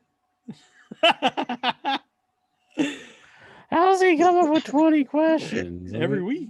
Every week? They're always about wrestling too, though. They're not like, would you like suck a turd out of someone's butthole or something? Are you upset? That's the first question you think of? That's probably some of your other dreams, I would say. Are you upset? The TNT Open Challenge no longer exists. I'm just so heartbroken about that. Is that what the Cody Rhodes thing is, like Brody Lee not going? Oh, I was thinking it's Impact. Oh, actually, kind of. Yeah, kind of. I liked it. I like what Brody Lee's not going to carry it on. Yeah, I don't think so. Maybe he will. Maybe he will. That's true. Maybe it's a way to bring up some baby faces and then they could debut versus Brody Lee. Yeah, we'll find out. Excuse me. Who will the number one contenders for the AEW tag titles? Who will they be? FTR, Young Bucks, Natural Nightmares, or the Best Friends? It's a gauntlet match. I'm going to say FTR. Yeah, that's who I'm kind of feeling right now. I would say that it would be FTR. Will Renee Young do work for AEW eventually? I was surprised that they wished her well and mentioned that she was leaving the show on the pre-show. How did she quit? Like, I heard that she quit, but like, did she give a notice? Huh? Well, yeah, I mean, what do you think? She just walked in? I don't know. I haven't heard anything about it. I mean, she was on the show, and they brought up that she's leaving. Well, there was some controversy that like she was leaking WWE storylines to AEW, and third party rumor, rumor around the schoolyard, So she was going home and talking to her husband about work, maybe. Yeah, pretty much, yeah. That and corny Jim Cornette was saying, it's funny because they're giving her a job because her husband works at AEW and he has no friends. So he picked his best friend. Yeah, I think that's kind of dumb. I mean, ESPN's been wanting her. I mean, she's been wanted by like all these companies. So to say like she's somebody that would just work for AEW just because she's married to Moxley is kind of silly. Yeah, because they've been trying to keep her too. So. And they paid her a lot of money last time to stay in WWE. So it's not like just some nobody that nobody would want. I'm just saying what's been going on. I'm just saying he's got this weird infatuation with AEW. I don't think she's going to go there. I think she'll probably go to ESPN or something. Yeah. I would not leave the WWE for AEW. I would probably. I think you'd enjoy yourself more. Brody Lee beating Cody, has that taken the Dark Order to the next level of faction we should fear? I like the theories. We'll have to wait and see, what the rest of what else happens. But I do think they have too many Dark Order matches on the show. Yeah. Well, they've been losing a lot as of late, but the Brody Lee one they won. Like goofs. It makes it like the rest of the people. It's like a big jobber faction. Mm-hmm. Thoughts on the Thunderdome showing a picture of Chris Benoit and a KKK member? We've covered this, but yeah, I think it's pretty funny. Yeah, it's like the WWE can't like trust people, It's like they're gonna do stuff, like this. That's wrestling fans. They're gonna act inappropriately if you give them the opportunity. Yeah, wrestling fans and just people on the internet too. Yeah.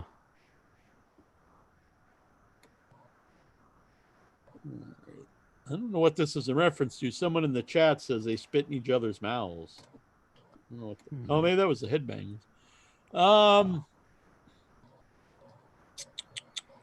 Thoughts on Tully managing FTR? I like it. Mm-hmm. I know this could be the start of the Horsemen that we've been hearing about. Most definitely. What would happen on the first ever Raw you watched? What happened on the? Well, I watched the very first episode.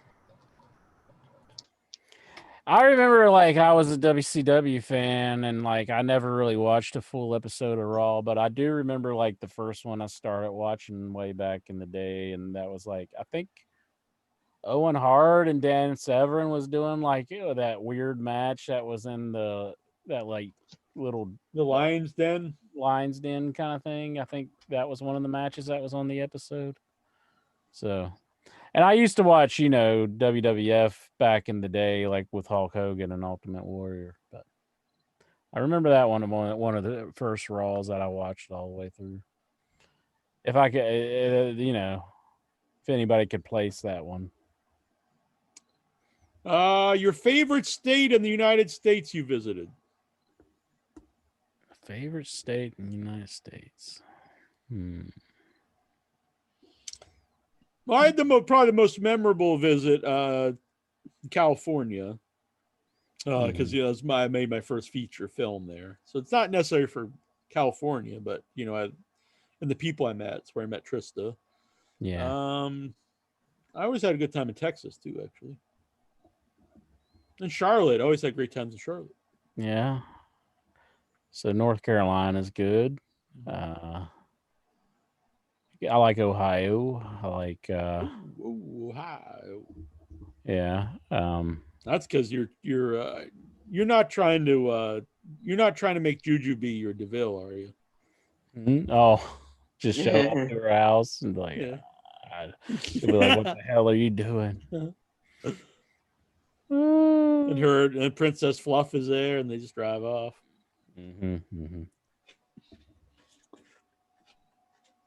Let's see here. I had a good time in Kentucky too. Yeah, Kentucky's cool. In Illinois and Chicago, I've had like Chicago. I like pretty much everywhere I go. Yeah, I never really hated just the one state. They're all like most of the ones I've been to has been pretty good. A bit. You don't know so much when you're visiting. It'd be different if you lived there for like a while, there all the time. Yeah. Where the hell was I? Do you think AEW is alternative to WWE? I mean, just the fact it exists, it is. They don't run their shows the same. Yeah. What's your strategy when you play Monopoly? You have to try to get a group and build because you can't win if you don't have Monopoly. Yeah, you got to start out strong. You got to buy a lot. Yes, always buy everything you land on. I know some people don't, but I suggest buying everything. You got to buy it all. And try to trade so you can get if you don't have like 3 or the 2 things where you can build houses and stuff, you're not going to win. You have no shot. Do you think the new Star Wars movies were trash compared to the original and the prequel? Definitely not to the prequels. I thought they were terrible. They were better than the prequels, but the I didn't like the last 2. I actually like Solo and Rogue One. I like the first one, Art. I wasn't crazy about things in the second and third one. I mean, but I didn't totally hate them, but there was definitely things I had big problems with. I really didn't like them at all, to be honest. Yeah. I'd put them. Those prequels though are really bad, so I'd have to rewatch them to really know. But I've never had desire to watch them again. The prequels. I was so ecstatic to watch them, and then they were such a letdown, Yeah. Didn't Disney kind of take over when they came back before Carrie's passing? Disney has them now. I've actually not watched the show there, but everyone says it's great. Yeah. I'm curious to watch that. Yeah. I've been thinking about doing the Google Plus. Or not the Google Plus. Jesus. the Disney Plus or whatever it's called. Yeah. Well, let me tell you, does Google Plus still run? If you do the Disney Plus, you get the original X-Men cartoon. Yeah. Which is awesome. Because I used to watch that back in the day. Binge watching that. Plus, what else did they have up there? DuckTales, baby. Yeah. Darkwing Duck. Yeah. Tailspin. All the Pixar stuff. You like that. Not selling me on this. The Pirates of the Caribbean. The Muppets. Muppets I love, yeah. The Peanuts. I got a Kermit back here. All Marvel stuff. Yeah, Marvel. Yeah. I've seen all this stuff. Plus you get through the Simpsons and you get to rewatch Star Wars Episode 1, The Phantom Menace, the best Star Wars ever made. I will say Darth Maul is pretty cool in that, but they killed him off too soon. They should have kept him throughout the series. Yeah, well. They also had the what do you call the Clone Wars series? Yeah, the animated series. Yeah, Darth Maul does make a comeback. Yeah, I heard about that. Yeah. It kind of builds up to the story of how he's in Solo. Boiler. And then Star Wars Rebels. Yeah, that is a spoiler. I didn't think about that. But, my apologies. It's been out for years. On how Darth Maul ends.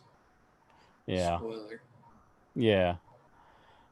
I started watching those, and I never really got into some of the later ones, but it was a pretty good series. Spoiler, he gets killed by the same guy. That is a spoiler, yeah. I've heard that, though. I've seen some videos on YouTube about it, but yeah. I'm not that into Star Wars. Like, I like the original ones when I was a kid, but I don't even know you. I don't dislike them. Well, I actually don't like the prequels or these last two movies at all, but I've never read any of these comics or watched any of these cartoons or anything. Plus, Jack, Incher will get his favorite TV show, Hannah Montana. Oh, Hannah Montana. Yeah. He's all about that Hannah Montana. I've never really watched Hannah Montana. Oh. He brought up this book. Behind the book. Yoda? Yoda.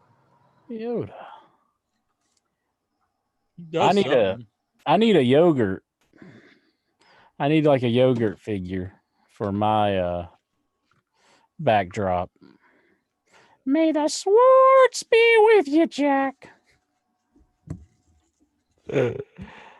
There's two sides to every Schwartz, Incher. You got the That's right. upside. Jack got the downside. There you go, Jack. There's a Spaceballs quote for you. Vic's acting like he's unimpressed, but he loves the Spaceballs. He's a Spaceballs closeted fan. I know it. 1 week interest like it's the greatest. Then last week it's like it's all right. Now he's back to like freaking throwing babies in there. It's like Spaceballs. No, I think it has some good laughs in it. That's what I'm saying. You really is a doll, and he lives in the hall at the mall. So just give him a call, and he'll meet you in the stall and tell me how much you just love the baseball. Beautiful. Boom. Love it. I don't know. I think he's insinuating something with that little tune that he was saying, and I don't like where he's going. I like that one earlier where you're watching people masturbate. Song man, that's $2,000. That's a $2,000 fine. Oh shit! There you go. $2,000. Man, you're not gonna be buying any new 3D puzzles for a while. There you go. Thoughts on the new Eddie Kingston faction? Like it. Yeah, we kind of talked about how liking it earlier. So yeah. Any memories of summer camp? Never went to one. No, never went to one. So there you go. Yeah. Will you order the Young Bucks book, which comes out in November? I'd be interested in reading it. Seems like they're kind of young for a book, but okay. Hence the name Young Bucks. Mm-hmm. But they have done a lot. Like it was brought up last week, they're really influential in pro wrestling tees, getting getting the indie scene merchandise, and the creation of AEW, and so I don't know. There's a lot of stuff. New Japan, Ring of Honor. Yeah. I don't know. Could be a lot of stuff there. Maybe we'll get the true story of not shaking Booker T's hand. That would be good. Will WWE keep the Thunderdome forever? No. Yes. I don't think there's any way they're going to keep it forever. Keep it out of Cody Rhodes' hands? Yeah, they would. What if so spiteful? What if they go back and they edit all the old footage and they take out the real crowds and put in Thunderdome in all the like WrestleMania 3? Exactly. There is one thing he did surprise me on though. I thought Jeff Jarrett would never be on another WWE show ever again. That's JEFF. JARR. E-double-T. I thought it was G-double-O-double-N-double-E. Gone. Man. Because I remember that. That was like the flavor. And I was like, well, at least one good thing's coming out of WCW being sold. I will never have to see Jeff Jarrett again. Slap ass. But I was wrong. Oh, was I wrong, Jackie Jones? I actually liked a couple matches he did when he came back in WWE. They're kind of fun, I thought, him and the Road Dogg. Mm. I was never a big Jeff Jarrett fan either. Do you think Triple H gets annoyed his NXT guys become worthless on the main show? I would say Probably. he does. Yeah. Most definitely. What actor passing away made you more upset than normal? What actor passing away? Probably Gene Wilder. That one kind of upset me.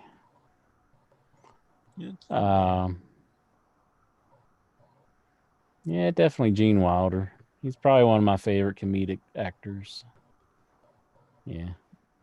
I can't think of anyone offhand, but I just was trying to think how to get rid of their bodies.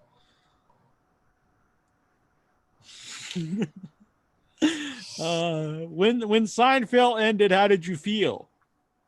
It was a big event. I remember actually watching it on TV, and I'll be honest, I didn't watch Seinfeld when it was on, and I watched it after it was over. I So kind of just, felt like it was smart to go out like on a bang. Yeah, but it didn't have a great ending though.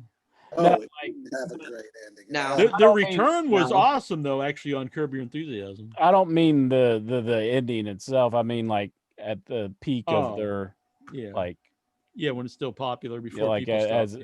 when it's still popular. But yeah, the ending was kind of dumb with the plane and all. If you never watched the season of Curb Your Enthusiasm when they bring everyone in, it's great.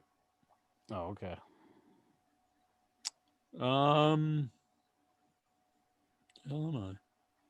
No. Well, this is number 20 from Nikhil. It's his last one. What was the first ever job you had and how much did it pay?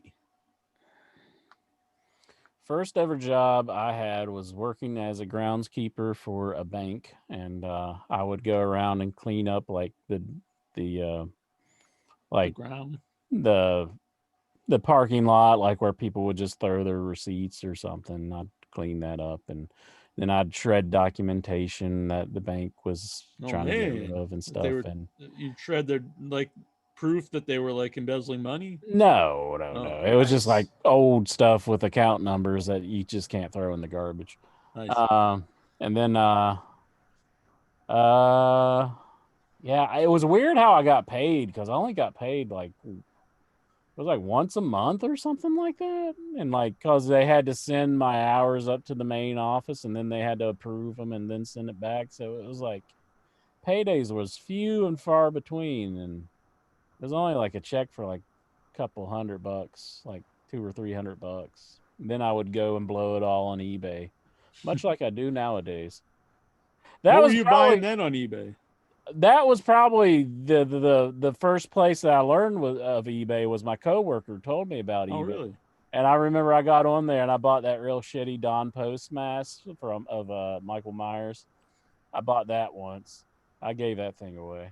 What else did I buy? I started buying video games import of freaking Symphony of the Night or Metal Gear, and just stuff like that. Just I was buying all kinds of stuff back then. First job I had was working at Cape Heritage Nursing Home.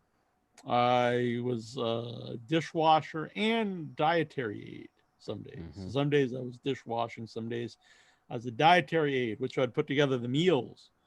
You have to make sure I can't remember now, but I mean I had to make sure because people had different diets. Because some people would have the whole food. Some people would have to have it where like because they couldn't chew right. Yeah. And then some stuff was you'd have to puree the whole thing. And when you puree everything, like you'd literally just puree the whole thing. So like if you had like a hamburger, you would just throw the whole thing in a blender, and they would just have a bowl of that hamburger, and everything was kind of gross. But the that, and I remember like I can't remember there was something about the cranberry juice. It was either the apple or the grape cranberry juice you never would give to the diabetics because it's loaded with sugar, and the other one doesn't have any sugar added. I can't remember which one is which now, and stuff like that. Different things that people couldn't eat. Which I later on in life I actually went back to that same nursing home when I was recovering from the surgery, and whoever was the dietary at that time was lousy because everything I couldn't eat I would always get served. Which made me think like I knew I couldn't eat like a corn and stuff, but they would just bring me a big thing of corn, and I was like, I can't eat this. But a lot of the old people there that either didn't care, would just eat. Yeah, I'm not supposed to eat this, but oh, cool. They gave me, carrot cake, and I can't, I'm diabetic, can't eat sugar or something. But or a lot of the older people there are senile or worse, and they just wouldn't know. So that's bad. But it paid pretty good. I think it was like. Because this would have been 95 maybe after I graduated. 94, 95, and it was like $12 an hour, which was pretty good money at the time. Yeah. In the 90s. Not even bad now, I guess. Not for first job. Let's see. That's more than what I make now. Vince Rudo, do you miss being able to hang up on callers? I think we can hang up on callers here still. But I don't want to hang up any of these fine gentlemen here, the Hittyverse, upstanding individuals. Tyler wants to know if Simon can do a rendition of Alone with My Baby Tonight by Jeff Jarrett. I don't know if I could do all that with the rap. Can you just do a line? With my baby tonight. Work on it for next week. Oh, Incha, can I be your baby tonight? Oh, there you go. Someone that I truly like. I love it. Okay. You got to take away some of the fines now. That was pretty good. I'll knock him down to just 300. All right. Just 300. John Barker, will each of you give a crazy eye look to the camera for Zoom? Sure. No, it's not.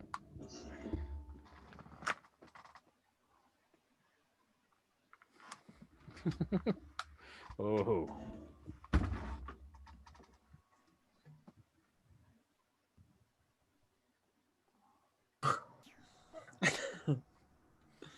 There we go. How many more Klansmen or Benoits will we see on Raw and SmackDown? Probably won't be the last. No. Which mental patient of the Hittyverse will appear on the Thunderdome? I think Lexar. Oh. What? Or maybe we'll see the return of Miss Destiny. Never know. Miss D, yeah. She'll be there with her new bedroom. What do you want, Vince? Would you like me to get the drapes with the frizzles or the drapes with the just straight lines? Do you think Swax will ever discover the Zoom? It's possible. I don't know. Swax knows how to use YouTube. I think. He's pretty technologically advanced. I think he could figure it out. Maybe what do you think about up on us? What do you think about this? We need more BBC talk on the show. There's been a lack of talk of the BBC. Big Blue Cage. Yeah. I walk by the BBC every day on my walk. I just think that if AEW wants to take something, they need to take the Big Blue Cage and bring it back. But Incher, can anyone just take the BBC? Or do you have to prepare before you can really accept the BBC? I don't know. I think, you probably have to work up to the BBC. You can't just like, bam, right off the bat. You have dedicated a lot of thought to this, I can tell. Yeah. Like you've got to go regular cage, then the triple cage from Ready to Rumble. Mm-hmm. Then you got to go back to the old school wire fence cage from NWA, and then you go back to the big blue cage. And then it's BBC. And you can't do it all the time, because you can't shove BBC down everyone's throat. Exactly. I'm glad you're such an expert on these matters. Has to be pre-Thanksgiving. I've known you for a long time, and I know I know all about the ins and outs of the BBC from the Inchman. How you like it? What? How you like the BBC? But I don't seem to know anything about it. You're the one who's all about it right now. You're just making stuff up now. Made a whole song about it, ain't you? Well, anyway. Final cage down.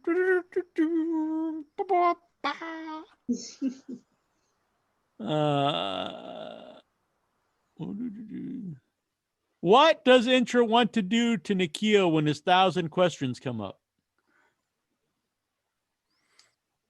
I want to just say that's a good young man.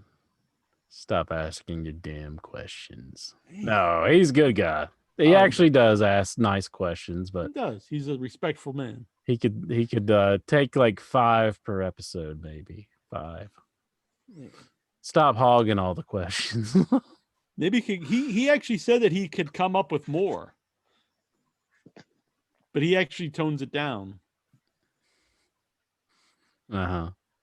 He honestly said that. I'm not trying to. I'm sure he did. I don't doubt it. We haven't had any. Do you remember this team for a while? Maybe next week. Oh God, this is the worst. Also, when will we get another Land of 1,000 Questions Zoom edition? I'm sure at some point. Mm-hmm. Then he just adds, "Eat a dick, Jack." And I love Incher. Well, fuck this guy. Hold on a sec. Who said this? John Barker. I'm just banning him from the page here. Oh, don't ban him for that. Don't ban him for that. You didn't have to read it. Captain's prerogative. Didn't have to ask it. You didn't have to read it. But hey, you also got to take the consequences. Boom, bam. Actually, he said eat a dick, Jack, and Incher. Oh, he said both of us then. I'm just oh, geez. Yeah, now Incher changed his mind. He's like, hey, kick this guy out. Vince Rudo, should there be a limit on how many questions Hideverse members are allowed to ask? He's want to talk. He must send. He asks a lot of questions. Yeah. Just because he spreads them out doesn't put them all in one neat little pile. Don't mean they don't ask a lot of questions. Mm-hmm. Frank O'Brien, does Hogan know best? I want to say he knows best, but I think there's some proof of this throughout the years. I'm sorry, Nick Hogan. Yeah. So poor man, Hulkster. If Hulkster, they asked the question earlier, if you could go back in time and talk to your young self, he should go back in time and get a vasectomy. I think Songman's come up with more hits than Brooke Hogan ever has. Yeah. Thank you. I haven't even done the album of anything than she has. But I'd buy your album. So yeah. I actually have Songman YouTube videos favorited. I don't have any Brooke Hogan videos. Is Songman our artist? Are we going to like produce a Songman album? That'd be pretty sweet. We had the Duckman album out a while ago. Let's do the Songman album. Well, as soon as they go on sale, I'm sure they're just gonna buy one just to break them because of what I'm gonna owe you $50 for that. Well, yeah, I mean, we don't have to show the masses that. I could just break it in silence, and I'll be all right. I can just like. Die, Songman CD. Die. Vince Rudo, does Chrisley know best? I could never understand how anyone would watch that shit. I've never watched a show, but I'd see the ads and like, oh my God. No, I don't think he knows best either. But yeah, didn't he try to like blackmail his own daughter or something, like a sex tape? did he? I Yeah. didn't know that. Oh. Do you find it weird that Cornette wanted Sonja Deville fired for breaking kayfabe, but now he's upset taking a break from WWE? Am I surprised by anything? No. Do I agree with most of he says? No. But am I surprised by it? No. Brian Matthew Clutter, was Lex Luger's last face run of note with the Wolfpack? I guess. Yeah, I don't know. I would say Lex. Yeah. Was he in TNA ever? I remember he made I that don't little think he was. appearance once in Did he make one 06. appearance? Oh, okay. He did that some other show that tried to take off, I remember.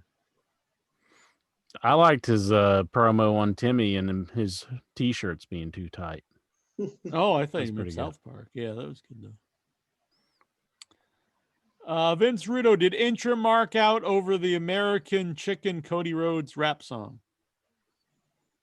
American Chicken Cody Rhodes rap song. I'd play it, but we might get like flagged or something. Oh, okay. Because this is recording right to YouTube now. Oh, okay. I don't know. I haven't watched it, so I don't know it. But I see it's a YouTube link, so I don't want to play it on the thing. Mm-hmm. Is Inter going to pull out his gun on the Thunderdome? No, I don't plan on being on the Thunderdome. I don't see what I said earlier in the show. I don't see why you would even want to do that. No, and like you have all these like chances of getting sued or going to prison or something. So why even bother? I mean, as you're not at a live experience, so just so you can maybe get like a little glimpse of like your pixelated face on. My phone just started talking to me. I don't know why it did that. That's weird. Is this like a Son of Sam moment? No, it said something about like I think Bixby or something went off and the like Siri or something like that, but it's never done that to me before. The guy isn't the guy played Bruce Banner in the Hulk show? Bixby, I think it's some sort of Android thing or something. Like I never use it, but you can hit the side of there's a button. Is this like artificial intelligence or something? Yeah. Like Siri from iPhone. You know what Siri is, don't you, Jack? Or barely. Alexa from Google. When I stayed with friends of mine, was making a movie in December in LA. Their whole house was built around that. So everything everything you had to talk to it. I won't say that it wasn't called. They named it something else. I won't say what it is in case anyone would ever go there. But like everything to turn on the lights, everything. I had to be like, hey, Bubba. I'll just say, but Bubba, do this. And then there was also codes. Like they had it like, I'll just tell one. One was Suspiria, and like it would be like all green and red lights in the house. Really weird. Interesting. Tyler, how can Lexar be offended? It is weird. All the things like Lexar's, talk about rubbing himself on people, but he got offended. But I don't know if he's really offended. He was just more, he felt, uncomfortable. And not for offensive. I think it was about questioning or coming to terms with your own mortality. Mm-hmm. Tyler Stevens has Jack watched the Piper VHS. I don't have a working VHS VCR, but I will prominently display it here for all of time. For all of time.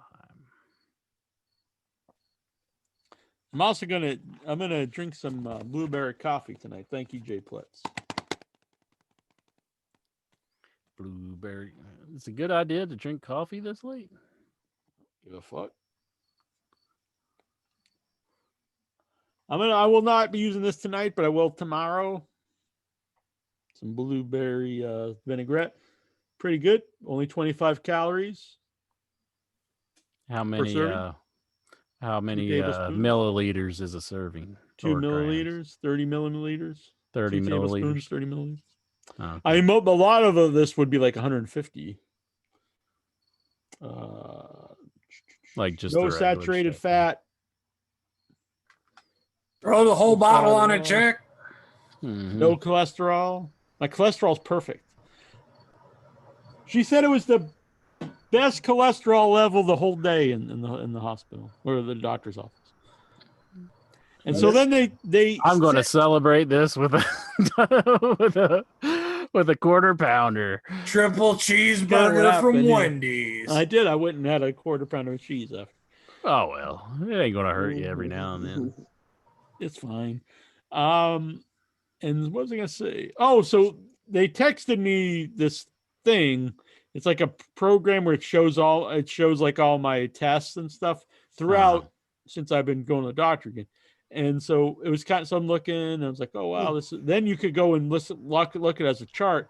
And this is literally how all the charts were. It was like in 2018, November 2018, it's like everything was way, way up here. And now it's like, which is very cool. You know, it was like cholesterol as high as it can go. And now it's not your A1C, which is your blood sugar levels. It was 11. Now it's like a 4. It's all very good. Excellent. So I'm not dying anymore. I was dying. Told me I wouldn't see 50 in November 2018. But now it looks good. Excellent. Jack wants to live. I will survive. All right, well, this has been fun. Any parting words, Songman? No parting words now. I think I've done it all. You're a good man, Songman. It's always good to see you. Glad you had a good time on your vacation. Oh yeah. Oh, you bet. It was great as always to be back as always. We'll catch you all next week. Yes. Mr. Schiavone, any parting words? Tomorrow night I'll be wearing my In Your Head shirt with Jack and Incher on it. Oh, thank you. When I'm in the EWA arena. Excellent. I love it. Get some pictures. I will get some pictures. You'll like this. The main event is going to be a 6-man tag team match between the tag team, the Big Juicy Booty Daddies, and the Headhunter against the EWA champion Uncle Biff, Rock Dog, and Gavin Mack. So now that sounds like a match. When Incher and I were going to be a tag team, that was the team name we were going to go with. Big Juicy Booty Daddies. I thought Big Juicy Booty Daddies. Yeah, I'm looking forward to it. I think it's gonna be fun. Yeah, we don't have big juicy booties anymore, though, unfortunately. I lost my big juicy booty. Dang. Easy E. Do you have any parting words for the Headyverse? Remember, Headyverse, support your local independent scene. Excellent. There you go. I don't know what this was supposed to signify, but excellent. That's a bird. That's flying. Bird. The bird is the word. Is bird. So I heard. Bird is a word. Thanks, Vic. Thanks, Easy. Thanks, Songman. Thank you, guys. Thank you, Mighty Lexar. And of course, thanks to the Inch Man over here. I love you, bro. Love you. Love you. Thanks to all the Headyverse, everyone here is in the chat. Everyone over here on the Facebook. I have multiple screens. I was doing the Jimmy Snuka. You know the story about him just going, I could snap your neck, bro. Man, you remember this show keeps getting dark. I was trying to lighten it up. You're about to choke a bitch. Man, remember when he killed this woman? No, he just like said to her sister, he's like, I could choke your neck. I could. Jesus. Yeah, and just think, we interviewed that guy twice. Scary. I'm glad he didn't say it to us. Probably would have got more hits if he did. That's true. Gogo 13, good show. Thank you, Gogo. I'm not going to do it tonight, but soon here on the show, I'm going to give Gogo 13 a Tatanka war chant on video. First ever video war chant. We'll lead up to it. Not tonight, though. We'll lead up to it, though.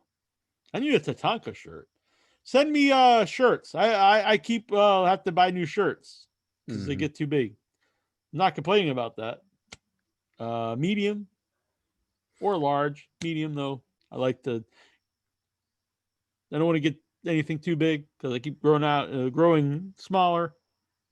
So medium shirt, send it to Neil Jones, 2 Campbell Street, Sandwich Mass 02563.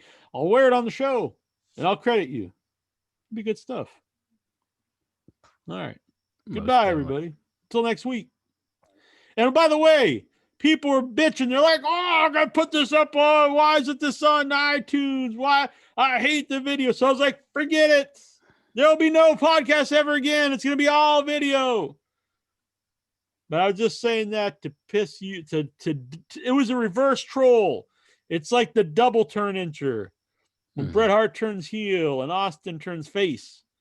I was doing the double turn of the trolling. The trolls are trolling me. I'm a troll back. And now they're the troll. They're like, hey, what are you doing? And being the bitch. Because I'm not going to be the bitch. I'm going to be the troll. But for the few fine folks out there who do want the podcast, they will, all the last 3 episodes that aren't currently a podcast will be up in podcast very soon. You dreamed about murdering them. Be honest. Well, I did. You know, there wasn't. I still can hear this. I was like when I gave him when I snapped his neck on the curb stomp. It was interesting. Oh my! I didn't really mind. It wasn't that didn't like. I think you just need to stop. It was. I wouldn't get pleasure out of that, but I also didn't like. I wasn't concerned. It really was about my personal Jack. Not being caught. Most honest man in podcasting. All right. Goodbye, everybody.